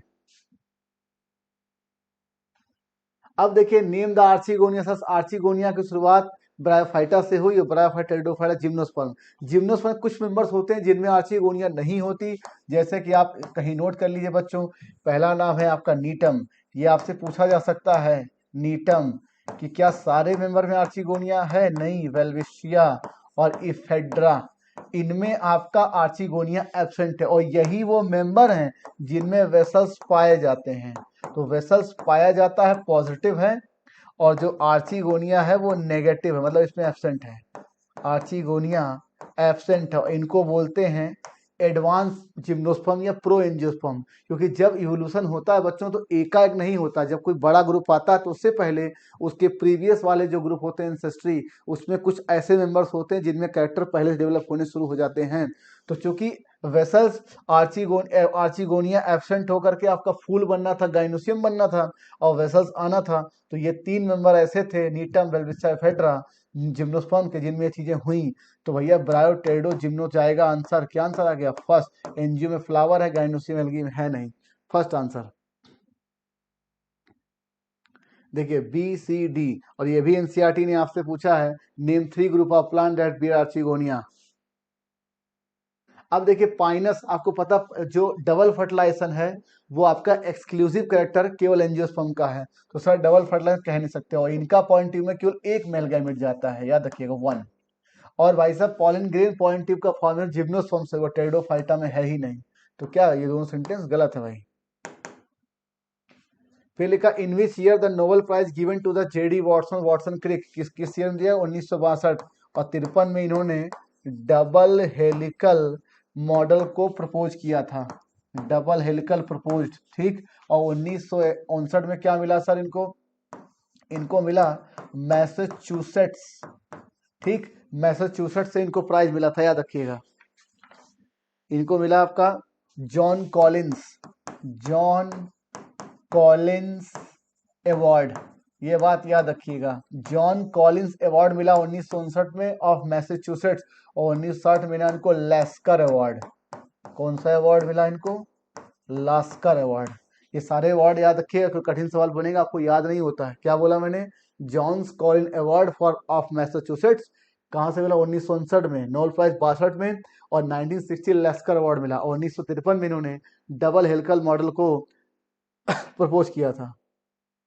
ये आप देख सकते हैं यहाँ पे लिखा हुआ 1959। देखिए क्या लिखा है, John Collins Warren prize of Massachusetts General Hospital 1959, part में नोबेल प्राइज मिला, और 60 में लेस्कर अवार्ड मिला इनको। और देखिए इसको तो आपको याद ही करना पड़ेगा सर, यूजीयू सिस्टीन है, यूजीसी ये भी सिस्टीन ही है, ग्लाइसिन नहीं है, और यूजीजी ट्रिप्टोफैन, यूएससी टायरोसिन। तो क्या गलत हो गया? Second answer. ये चार्ट आप देख सकते हैं बच्चों। अब देखिए इनको तो मैंने देखते ही पहचान लिया कि भैया ये तो क्लोरोप्लास्ट है, और क्लोरोप्लास्ट एक प्रकार का क्या होता है सर? ये तो प्लास्टिड होता है। क्या होता है ये प्लास्टिड, और ये आपके फोटोसिंथेसिस के लिए होता है, ये फोटोसिंथेसिस। तो जाहिर सी बात है ये ऑटोट्रॉफिक का कैरेक्टर होगा, ये हेट्रोट्रॉफिक का यूनिक कैरेक्टर कभी नहीं हो सकता, याद रखिएगा। सेमी ऑटोनोमस क्यों है सर? क्योंकि अपना प्रोटीन सिंथेसाइजिंग मशीन रखता है, आरएनए होता है, 70s राइबोसोम होता है, single circular double strand DNA भी होता है, ATP formation, photophosphorylation, double DNA होता है। क्या आंसर आ गया? सेकेंड। कुछ नहीं सर, ये आपका प्रोफेज है, पहली बात तो आपने ये पहचान लिया। ये आपका मेटाफेज है, इसमें कोई शक नहीं। ये मुझे एनाफेज दिख रहा, ये मुझे टीलोफेज दिख रहा। तो सर पीएमटीए तो आपको याद, पीएमएटी आपको पता ही था, पहले ए आएगा फिर बी फिर सी फिर डी। क्या आंसर आ गया? फर्स्ट। अब देखिए आपको बताया गया था लाइगेज ऐसे एंजाइम, चूंकि एंजाइम की 6 कैटेगरी बताई गई थी, आइसोमरेज, लाइगेज, ठीक है, ऑक्सीडेटिव, लाइसेज, हाइड्रोलेज। तो लाइगेज ये था कि जो carbon oxygen, carbon sulphur, carbon nitrogen और फास्फोरस ऑक्सीजन के बीच बॉन्ड बनाने का काम करते हैं, याद रखिएगा। ये इनके बीच बॉन्डिंग करते हैं, ये किताब में आपका लिखा हुआ, देखिए ध्यान से। ये रहा catalyse joining CO bond, CS, CN, PO, ATC, अलग अलग प्रकार के बॉन्ड जोड़ते हैं। फिर लिखा what happens when milk is convert into curd yoghurt, ये आपका डीनेचुरेशन ऑफ मिल्क है, याद रखिएगा। ये डीनेचुरेशन ऑफ प्रोटीन का एग्जांपल है। जैसे आपने एग को, आप अंडे को जब आप उबालते हैं, बॉयल करते हैं, बॉयल, तो आप देखिए अंडा भी इसी तरीके से थक्के के नुमा हो जाता है, तो ये भी डीनेचुरेशन है। तो डीनेचुरेशन क्या होता है कि जो ग्लोबुलर प्रोटीन होती है मिल्क की, वो चेंज होती है फाइब्रस प्रोटीन में, लेकिन जो आपका प्राइमरी स्ट्रक्चर होता है प्रोटीन का,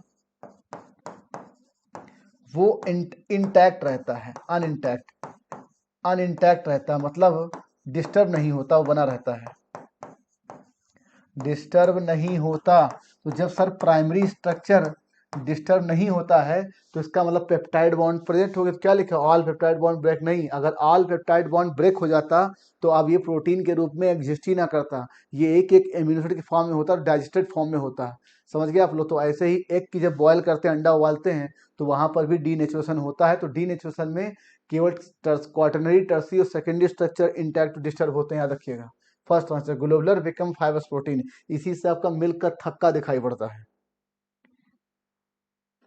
फिर लिखा है कि लिखा है drop of each of the following place separately on 4 slide which of them will not coagulate. तो कहते हैं जिनमें आपके क्लॉटिंग फैक्टर नहीं होंगे, क्लॉटिंग फैक्टर अगर एब्सेंट है, ठीक है, तो वही क्लॉट करेगा। तो आपको पता है कि प्लाज्मा में से क्लॉटिंग फैक्टर हटा दो तो उसको बोलते हो ब्लड सीरम, तो ये तो सही हो गया। और सर आपको पता लिम्फेटिक सिस्टम की अगर आप बात करेंगे तो इसमें पाया जाएगा लिम्फ, तो इसमें लेस अमाउंट में आपके प्लेटलेट्स होते हैं, याद रखिएगा, ठीक। और आपके आरबीसी वगैरह भी थोड़े बहुत होते हैं, तो लेस अमाउंट में अगर प्लेट है तो ये क्लॉट कर सकता है।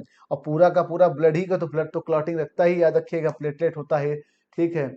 और आपका इसके अलावा फाइब्रिनोजन वगैरह होते हैं, और ब्लड प्लाज्मा में तो क्लॉटिंग फैक्टर होता ही है। First answer. फिर लिखा डीपोलाइजेशन, आप कुछ नहीं सर, आप जमाने से याद करके आप बैठे हो। बाहर आपका सोडियम ज्यादा है, ठीक, और जैसे ही अब अंदर पोटेशियम है, जैसे ही आपने यहाँ स्टिमुलस मिला, सोडियम अंदर आना शुरू हो जाता है। तो क्या rapid influx of sodium along the concentration gradient without ATP, याद रखिए अलोंग द, बाहर सोडियम ज्यादा अंदर कम है, तो अलोंग द ग्रेडियंट रहता है, एटीपी नहीं लगता इसमें। सेकेंड आंसर रैपिड, ये डीपोलाइजेशन है। फिर लिखा which the following is not an important component of initial parturition in humans. आपको मालूम है कि जब प्रेगनेंसी रहती है तो आपका प्रोस्टोन का लेवल हाई रहता है, एस्ट्रोजन का लेवल भी हाई रहता है, तो रेशियो प्रोस्टोन अपॉन एस्ट्रोजन हाई रहता है। लेकिन जैसे जैसे प्रेगनेंसी इंड होती है तो प्रोस्टोन का अब उतना रोल रह नहीं जाता है, और एस्ट्रोजन का रोल तो भाई बना सेकेंडरी सेक्सुअल कट चाहिए ही, तो एस्ट्रोजन अपॉन प्रोस्टोन का रेशियो बढ़ता है जब पार्टुरेशन का टाइम आता है, तो ये तो ठीक है। और आपको मालूम है कि प्रोस्टाग्लैंडिन ही वो आपका केमिकल है जो सबसे पहले आपका यूट्रस में कॉन्ट्रैक्शन स्टार्ट करता है, और ऑक्सीटोसिन का रोल तो है ही। प्रोलैक्टिन आपका मिल्क फॉर्मेशन के लिए, याद रखिएगा, ये मिल्क फॉर्मेशन और आपका मेमरी ग्लैंड के ग्रोथ के लिए जिम्मेदारी है, मेमरी ग्लैंड के। अब कुछ बच्चों ने कहा सर कि पार्टुरेशन के बाद ब्रेस्ट फीडिंग चाहिए, तो क्या प्रोलैक्टिन का रोल नहीं है? मैं कहता हाँ यस है, लेकिन बच्चा पैदा करने पार्टुरेशन में इसका क्या रोल है? इसका कोई रोल नहीं है। दैट इज थर्ड आंसर, याद रखिएगा। कुछ नहीं सर, गाइनोसियम आपको पता है कि देखिए मैंने कहा कि जब आप गाइनोसियम की बात करते हो बच्चों, गाइनोसियम, तो उसकी एक यूनिट का नाम होता है पिस्टिल, ठीक। और उसके तीन पार्ट होते हैं, पहला स्टिग्मा, ये रहा स्टाइल, ये ओवरी। तो ओवरी अल्टीमेटली किससे मैच करेगी? गाइनोसियम से। और ये केवल एंजियोस्पर्म में है। दो अलग अलग फ्लोर अपेंडेज में अगर यूनाइशन हो तो उसको बोलते हैं एडहेशन फॉस्फोरस, मतलब ये पेरियन तो एंड्रोसियम के पीछे हुआ, इसका नाम इपीफिलस फैमिलियसी पायाता लिली में एडहेशन का एग्जाम्पल है। अब देखिए, आपको मालूम है कि ये आपका कैलिक्स है, कैलिक्स है, और अगर मैंने ब्रैकेट बना दिया तो गैमोसिपेलस होगा, ना कि गैमोपेटेलस। ये कोरोला है, इसको मैंने ब्रैकेट लगा दिया, कोहेशन कर दिया, तो गैमोपेटेलस होगा, ना कि गैमोसिपेलस। तो क्या आंसर आ गया? ए और बी करेक्ट नेक्स्ट में, फर्स्ट आंसर। लिखा in an embryo sac the cells that degenerate after fertilisation, कहते हैं फर्टिलाइजेशन के बाद जिन चीजों की जरूरत नहीं रहती वो डीएनएट करते हैं, जैसे कि सिनर्जिड और एंटीपोडल। अब इनका कोई काम नहीं। और आपको पता है कि जब फर्टिलाइजेशन होता है तो भैया जाइगोट बन जाता है, ठीक, दैट इज 2n प्लाइडी, और प्राइमरी एंडोस्पर्म सेल बनता है, दैट इज 3n। तो इनको बनना है एम्ब्रियो, इनको बनना है एंडोस्पर्म टिश्यू, तो ये डीएनएट नहीं करेंगे, ठीक है, याद रखिएगा। एग एंड एंटीपोडल, एंटीपोडल रहता है, तो कहते हैं embryo sac cells that degenerate. और एक कैसे है? एक तो जाइगोट बन गई, ये थोड़ी, ये बची कहाँ रहती है?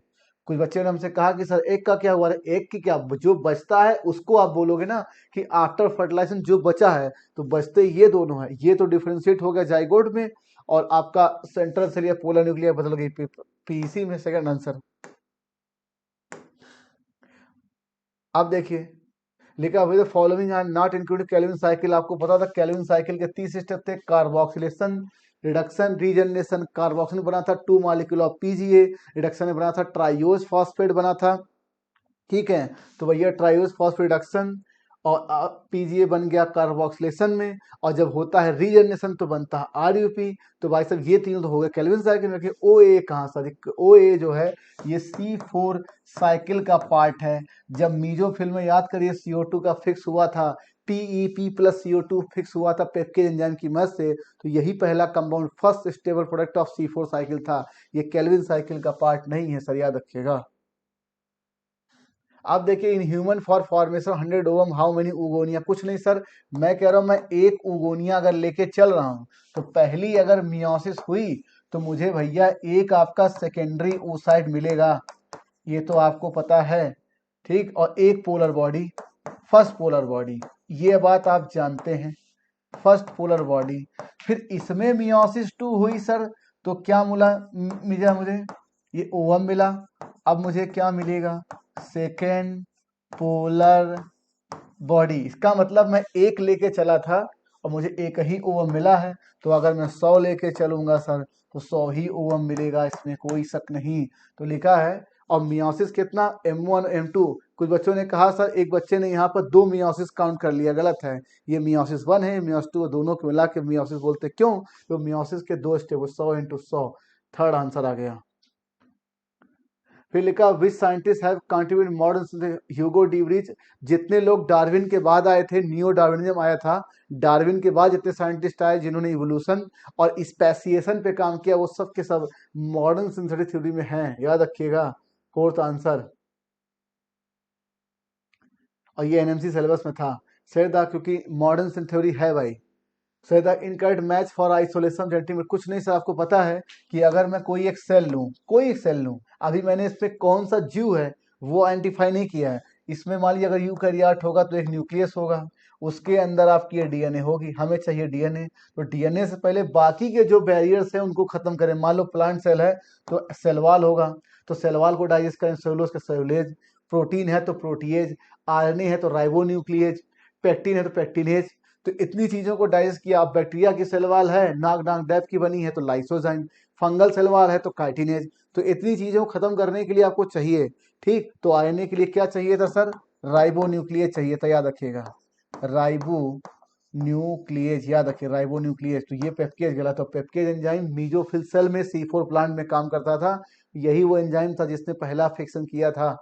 तो प्लांट सेल में सेलुलोज सेल वॉल के लिए, फंगल सेल में काइटिनेज और बैक्टीरिया के सेल में लाइसोजाइम, प्रोटीन के लिए प्रोटीएज। और इतना करने के बाद बचेगा कि केवल डीएनए, और उस डीएनए में फिर चिल्ड इथेनॉल डालेंगे तो डीएनए पे स्प्लिट करेगा, उसको निकालेंगे। प्रोसेस का नाम स्पूलिंग। अब देखो, mitotic division can be seen. अब बुक में जो लाइन लिखी है कि लोअर प्लांट के हेप्लॉइड सेल में भी माइटोसिस देखने को मिलता है और सोशल इंसेक्ट के हेप्लॉइड सेल में भी देखने को मिलता है, जैसे कि ड्रोन। और मेस्टोमेट टिश्यू में तो डिवीजन होता ही रहता है, जिससे उनका नंबर लगातार बढ़ता है।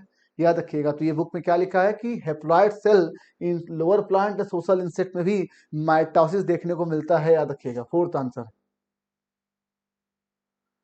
फिर लिखा fermentation takes place under anaerobic condition in prokaryotes. आप जानते ही बैक्टीरियल फर्मेंटेशन होता ही है। यूनिसेलुलर यूकैरियोट ईस्ट और मल्टीसेलुलर यूकैरियोट, जैसा कि हम लोगों में लैक्टिक एसिड फर्मेंटेशन होता है, आपको पता ही है। और वायरॉइड तो लिविंग ही नहीं है, तो यहाँ मेटाबॉलिज्म की बात ही नहीं कर। क्यों?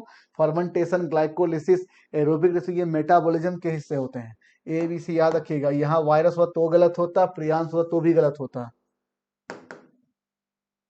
विच of the following is not a component of phloem. कुछ नहीं सर, फ्लोएम के 4 कंपोनेंट आपको बताए गए। सीयूक्टिव एलिमेंट, कंपोनेंट से फ्लोएम फाइबर, और चौथा कंपोनेंट तो आप जानते ही हैं कि फ्लोएम पैरेन्काइमा। ठीक। और सर इसमें केवल फ्लोएम फाइबर है, वो नॉन लिविंग है, बाकी के 3 लिविंग है। गार्ड सेल क्या है सर? ये इपीडर्मल टिश्यू सिस्टम का पार्ट है। इपीडर्मल टिश्यू सिस्टम का पार्ट है, और यही गार्ड सेल थी जो बीन शेप थी, याद रखिएगा, जिसने ये इन दोनों के जुड़ने से ही आपका स्टोमेटा बना था। तो ये इसका पार्ट नहीं है। अब देखिए, ग्रासेस में गार्ड सेल वैसे तो नॉर्मली किडनी शेप होती है, आपको पता ही है। देखो सर, ठीक है, वैसे तो आपको पता है कि किडनी शेप होती है। ठीक, ये आपकी किडनी शेप आपने देखा ही था। ठीक, लेकिन जो ग्रासेस उसमें डम्बल शेप होती है। First answer. फिर लिखा हुआ है following is large in size. कुछ ना, टिपिकल बैक्टीरिया आपको पता है 1 to 2 micrometre, PPLO 0.1 micrometre, virus 0.02 से 0.2, और ये है सर 10 to 20 माइक्रोमीटर। सबसे बड़ी साइज किसकी आ गई? इसकी। और भैया आरबीसी का डेटा क्या दिया? 7 माइक्रोमीटर। Third answer. सही the correct option for gibberellin. Increase the length of grape. सही है, इलोंगेशन करता है, बोल्टिंग करता है।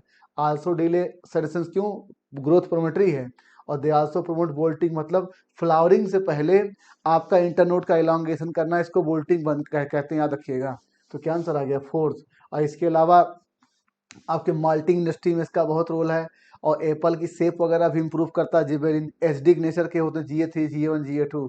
और फुल्ली सिलिंग डिजीज भी जिबेलिन से ही संबंधित है, याद रखिएगा। तो प्यारे बच्चों, सेशन इस खत्म हुआ। कमेंट बॉक्स में बताइए कि सर आपको ऐसा लगा। मिलते हैं हम लोग अपने अगले सेशन में। Thank you for watching the video. Bye bye.